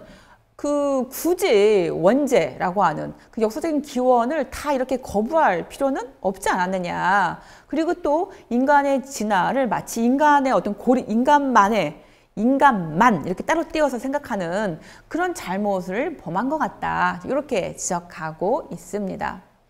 그래서 저자가 이제 그럼 우리가 타락에 대해서 한번 새롭게 재해석해보자. 그래서 어넌 맥멀린의 그 주장을 이제 그가 정해놓은 그 기준을 이제 4가지로 말을 하고 있어요. 그래서 사려 깊음이라고 해서 첫 번째 사려 깊은 어떤 그 분석이 필요하겠다. 그래서 과학을 고려해서 성경 해석에 사용할 고전적인 그 기준으로서 첫 번째가 사려 깊음이고, 그 다음에 두 번째가 뭐냐면 자연에 대한 어떤 입증된 진리가 있고, 그 다음에 성경 해석이 있는데 그 둘 사이가 이렇게 충돌이 생겼다. 그럴 때는 성경을 재해석해야 된다. 그 다음에 세 번째가 다른 가르침하고 또 충돌이 있을 때는 성경에서 나온 문자적인 해석이 우선한다. 그 다음에 네 번째는 성경의 주된 관심사가 구원에 있는 거지 과학에 있는 것이 아니다. 이렇게 네 가지 기준을 이야기를 합니다. 여기에 대해서도 저자는 비판을 하는데요. 이 어넌 맥멀린이 굉장히 좀 합리적인 주장 혹은 합리적인 기준을 제시한 것 같긴 한데 마치 성경의 주된 관심사는 구원이고 과학이 아니니까 마치 이렇게 독립 모델처럼 이렇게 따로따로 가자 마치 이렇게 제안하는 것처럼 들리는데 그러다 보니 과학과 신학의 관계가 서로 이렇게 가져다주는 상호 이익의 가능성에 대해서는 고려되지 않았다. 이렇게 비판하고 있습니다. 자, 그러면서 이제 에드워드 팔리의 이 목소리를 이제 인용을 하는데요. 그의 책 선과 악에서 인간의 조건에 대한 해석이 있는데 거기서 죄의 기원에 관한 문제를 다룹니다. 그래서 이 저자는 죄와 비극을 구별을 하고 있어요. 그래서 인간 상호간에 저질러지는 그 범법 행위, 그것을 악이라고 보고 그 인간의 행위로 인한 그 악은 즉 죄라고 하는 것은 인간이 얼마든지 이렇게 피할 수가 있잖아요. 그래서 그 제의적인 보호뿐만이 아니라 저항과 변화도 요구가 된다.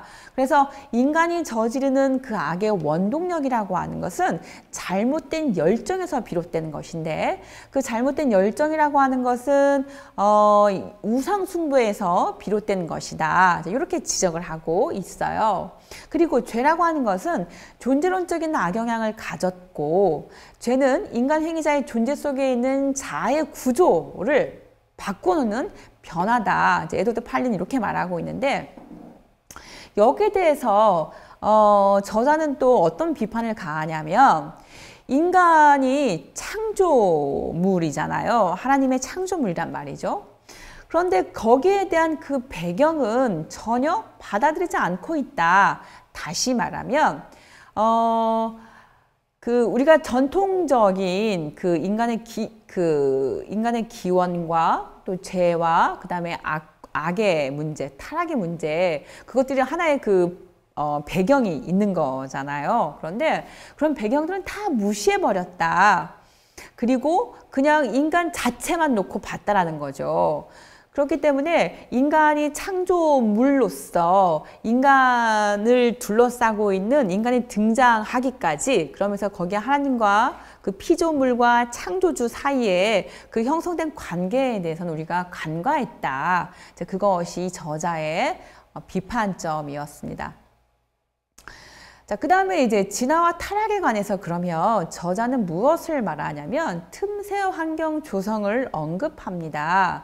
이제 이게 무슨 말이냐면 자연 선택에 관해서 말을 하고 있는데 이 저자는 자연 선택만 맞아. 그건 아니라는 거예요. 인간의 진화를 말할 때 자연 선택만이 영향을 준 거야. 자연 선택에 의해서 인간이 이렇게 진화했어. 라고 그것을 받아들인다면 어떤 문제가 있냐면, 인간이 속한 그 환경, 그리고 인간이 속한 그 문화, 그 인간을 둘러싸고 있는 다양한 요인들이 있는데 그런 것들을 말하자면 근접 원인이라고 할 때 근접 원인들은 다 놓쳐버린다는 거예요. 그리고 딱 한 가지 마치 자연 선택만이 궁극적인 원인이야. 이렇게 편협한 혹은 어떤 편파적인 그런 시각에 사로잡힐 수가 있다는 거예요. 그래서 이 저자는 생태학자답게 다양한 환경들이 있고 그 다양한 환경들이 인간에게 영향을 주었고 그래서 그것이 진화에 함께 자연 선택뿐만이 아니라 인간이 처한 그 환경에서 인간이 그 환경에 어떻게 선택을 하고 어떻게 방법들을 찾아서 인류가 이렇게 삶을 이루어 나갔는지 그러한 것들이 함께 이렇게 상호 인과성으로 봐야 된다. 그럴 때 훨씬 더 우리는 다양한 스펙트럼으로 그 진화를 볼 수가 있다라고 하는 게 저자의 주장입니다. 그래서 이 자연 선택이라고 하는 것은 한마디로 말하면 결정론이고 이미 정해져 있는 것처럼 보이고, 그래서 그 외부에서부터 수동적으로 우리 인류의 진화에 수동적으로 이렇게 우리 인간은 거기에 참여할 수밖에 없었다. 이런 외조론적인 이론이라면 이것을 상호 인과관계로 바꿔보자. 그렇게 된다면 유전학적이고 문화적이고, 그러면서 유전뿐만이 아니라 생태학적인 유전도 같이 강조를 하고 있는 거예요. 그러니까 훨씬 더 이제 다양한 스펙트럼 안에 그 인간의 진화도 들어오고 타락도 들어오고 그러는 거죠. 그러면서도 그 전통적인 그 해석 방법, 진화라든 그 인간의 기원이라든가 또 원죄라든가 타락이라든가 이러한 것들을 그대로 이렇게 유지를 하면서도 그 과학이 말하는 진화를 이렇게 들여올 수가 있는 그런 유연성이 생기게 되는 것이죠. 그래서 틈새 환경 조성 이론을 고려한 타락에 대한 재해석입니다. 아담과 하와가 고립된 한 쌍이었다. 자, 이것은 다른 종들의 중요성도 받아들여서 다른 종들이 실제로 도덕성과 비도덕성의 출현에 수단적인 역할을 했다는 주장을 펼치기 위해서 이렇게 확대될 수도 있다는 거예요. 그러니까 고립된 한 쌍, 아담과 하와만 딱 있었고 최초의 인간은 둘밖에 없었고 여기서부터 오늘의 인류가 쭉 이렇게 퍼져 나온 것이야. 그런 생각을 넘어서서 그 다른 종들도 있었고, 우리 그 3장에 보면 뱀이 등장하잖아요. 그래서 뱀이라고 하는 다른 종이 아담과 하와로 하여금 죄를 지을 수 있게 이렇게 꼬드기잖아요. 그래서 만약에 그 뱀이 등장하지 않았다면 그 꼬드김을 당하지 않았을 거고, 그렇다면 죄를 짓지 않았을 거고, 이제 이런 그 연속성 안에서 봤을 때 다른 종들도 얼마든지 있고, 그래서 그 죄를 지을 수 있는 그런 환경으로 이렇게 만들 수도 있고, 이제 그렇게 된다는 거죠. 그래서 다른 종들의 어떤 그 가능성, 출현 가능성도 우리가 이렇게 좀 확대해서 볼 수가 있겠다라고 하는 이야기입니다. 그리고 이제 초기 교부들의 이야기를 실어왔는데, 초기 교부들은 그 당시에 타락을 뭘로 봤냐면 공동체가 깨져버리는 거예요. 그래서 우리 그 구약에도 보면 늘 이렇게 소외되고 배제된 자들, 그 가난한 고아라든가 그 창녀들, 이렇게 사회에서 이렇게 배제되고 소외된 그들에게 어떤 그 경제적인 도움을 주지 않고 그들을 이렇게 구제하지 않을 때, 그럴 때 그것을 죄라고 이야기를 했잖아요. 그래서 사회적인 정의 실현, 어떤 그 공동체 안에서 그들을 이렇게 어떤 사랑을 실천하는 모습, 이것을 토대로 봤을 때 개인 공동체가 깨져버리는 것, 이것을 타락으로 본다는 거예요. 그래서 아퀴나스의 견해도 이제 이 저자가 들여오는데 역시 마찬가지예요. 그래서 개인이면서도 공동체 속에 속한 그런 존재로 본다는 거예요. 이것은 다시 말하면 개인으로만 볼 것이 아니라 공동체 안에서 봐도 무방하다는 거죠.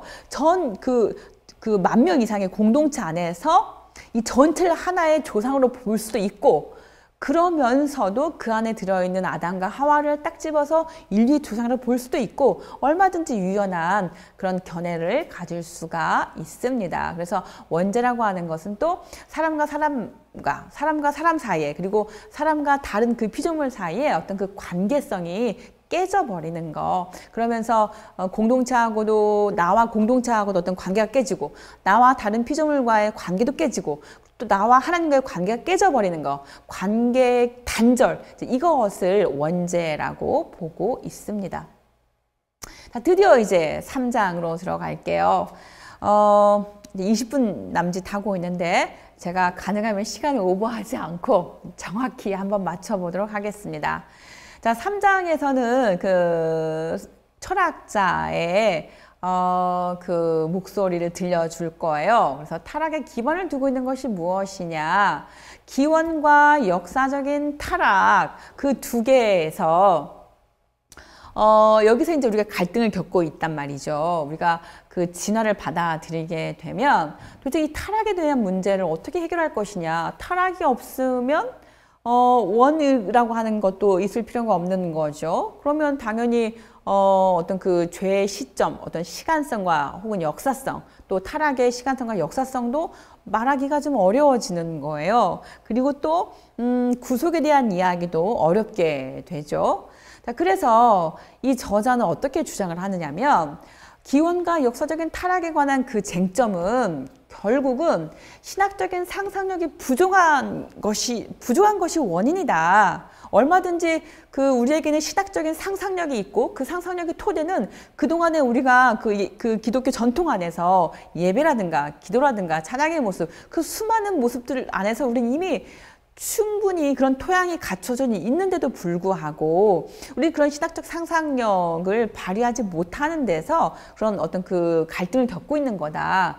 이렇게 말하고 있는 거예요. 그러면서 전통적인 타락 교리에서 정말 말하고 싶은 그 쟁점이 무엇인지를 잘 인식하지 못한 것도 하나의 문제다. 하나의 원인이다. 이렇게 지적하고 있습니다. 그래서 타락 교리의 쟁점은 뭐냐면 우리의 죄악성과 죄의 기원에 대한 설명을 하자는 데 있다는 거예요. 예컨대 무로부터의 창조가 사실이라면 그게 어떻게 사실일 수 있겠는지, 또 하나님이 선하시다면 우리가 그 하나님의 선함을 말한다면 인간의 책임을 위험에 빠뜨리지 않는 인간의 기원에 대한 신학적인 그 설명을 제공할 수가 있다는 거예요. 그래서 인간의 죄악성이 만약에 본성이라고 한다면 태어날 때부터 악했어. 그런 내용이 아니라 혹은 어떤 그 죄를 짓는 그 시점이 있었고 그래서 그때부터 인간은 본성적으로 악하게 되었어. 그런 해석이 아니라 이것을 종말론적인 그 완전성에서 보자는 거예요. 그래서 결국에 그 종말의 때에 가서 인간과 이 모든 피조 세계가 완전하게 이렇게 다 회복이 될 건데 그때 말하는 그 완전성을 하나의 어떤 롤모델 삼았을 때 지금 현재 그것에 도달하지 못한 그 모습을 우리는 죄악성이라고 볼 수 있겠다. 이런 견해인 거죠. 그래서 또 역사적인 타락에서 그 역사성의 문제가 된다면 우리가 창세기 3장에서 그 선악과를 따먹었고 그 선악과를 따먹기 전에 그 뱀이 꼬셨고 꼬드겼고 그래서 그 아담과 하와가 넘어갔고 그래서 선악과를 먹었고 거기서부터 죄가 시작이 되었고 이러한 식의 딱 창세기 3장에서만 딱 국한되어 가지고 그 타락이라고 하는 그 프레임을 설명하지 않는다면 우리는 그 타락의 역사성에 대해서도 얼마든지 유연성 있게 설명할 수가 있다라고 하는 게 저자의 주장입니다. 자, 그 다음에 이제 어떠한 쟁점을 다루고 있는지 이제 저자가 이야기하고 있는데요. 원죄와 하나님의 선하심을 말하고자 하는 게 쟁점이었어요. 그래서 하나님은 선하시기 때문에 그가 창조한 세계 또한 그 선하다는 거죠. 그런데 죄가 들어왔어요. 그래서 그 죄로 인해서 타락하게 되었다는 거예요. 그렇기 때문에 이 그리스도 안에서만 우리가 다시 그 구속을 통해서 우리가 다시 구원을 얻고 다시 새 생명을 얻게 되는 거죠. 그래서 만물이 종말의 때에 가서 다시 그 창조가 다 완성이 된다. 온전한 창조로 완성이 된다라고 하는 게 전체 이제 그 기독교 전통 안에 있는 하나의 도그마잖아요. 그러면 이제 이러한 그 메시지 안에서 첫 번째, 진짜 한 쌍의 부부를 모든 인간의 기원으로 봐야만 하느냐? 라고 질문을 던져보는 거예요. 저자는 뭐라고 말합니까? 아니, 꼭 한 쌍이 아니어도 돼. 공동체 안에서 이 공동체를 하나의 전체 큰 조상으로 볼 수도 있고, 그리고 그 안에서 그 안에 속해 있는 아담과 하와를 딱 뽑아내서 그들을 또 조상의 대표로 볼 수도 있어. 그런다고 봤을 때 아담과 하와의 그 역사성이 무너지는 거 아니잖아. 이렇게 제안을 하는 거예요. 그 다음에 두 번째, 인간은 원래 완전해야 되느냐? 그래서 완전했는데 선악과 사건을 통해서 죄가 들어와가지고 타락했고 그래서 예수님의 구원이 있었고 이런 식의 스토리가 꼭 완전해야만 그 스토리가 다 진행이 가능하냐? 그건 아니라는 거예요. 그 완전성의 여부는 어디서 보자고요?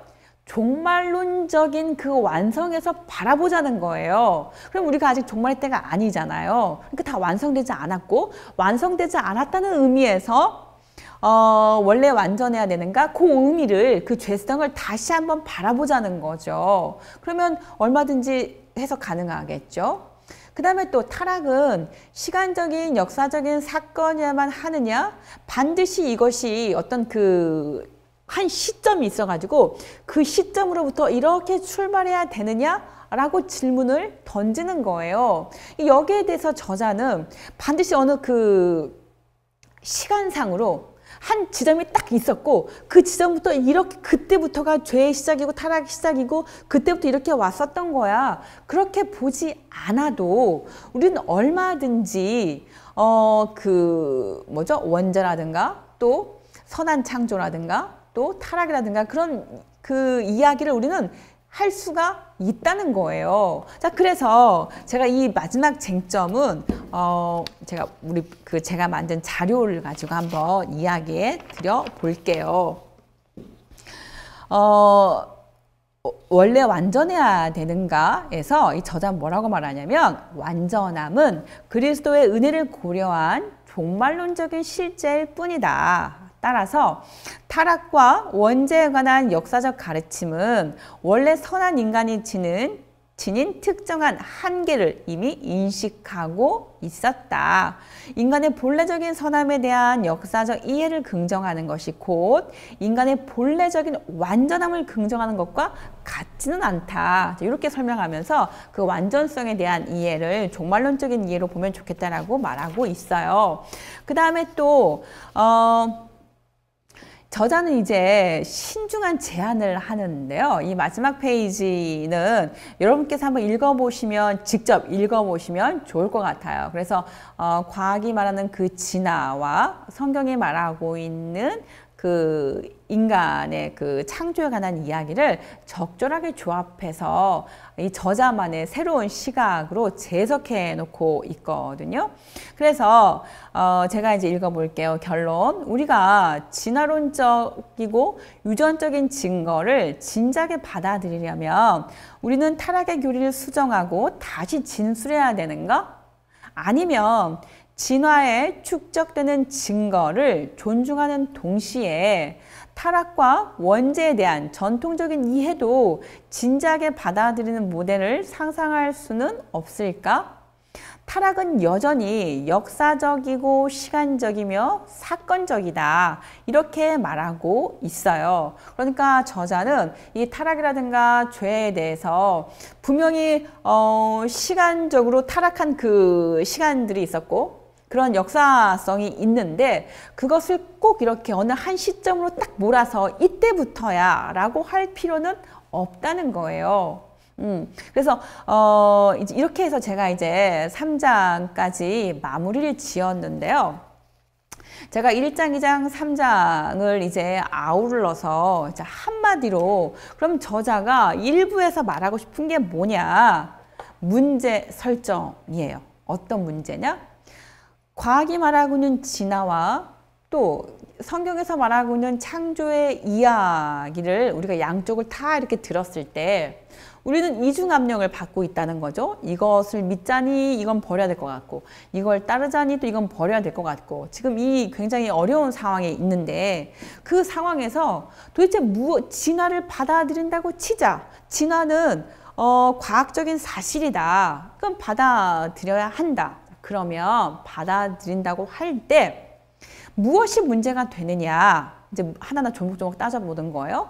그랬더니 타락이라고 하는 것이 문제가 되더라는 거예요. 그러면 이 타락에 연결되어서 그 하나님의 선하심이라고 하는 거 그래서 거기서 출발한 그 인간은 원래 선했다라고 하는 거 선했는데 죄가 들어와서 그 죄의 시간성, 역사성 그리고 타락의 시간성과 역사성 그래서 하나님의 구속 그 다음에 종말의 때에 대한 그 완성 그 모든 것들이 문제가 되는데 그럼 이것을 우리는 어떻게 다시 재석해 볼 것이냐. 전통이라고 하는 것이 늘 확고부동하기 때문에 절대 변하지 않아야 된다. 그런 것이 아니라 전통은 늘 언제든지 새롭게 재석되고 재석되기 때문에 이미 전통 그 안에는 수없이 많은 수정들이 있었고 그 어떤 그 도약이 있었고 그러면서 확장되어 온 전통이라는 거죠. 그렇기 때문에 이 진화를 받아들이는 데 있어서 우리가 기존에 알고 있던 기독교 전통의 그 믿음도 하나하나 한번 재석해보자.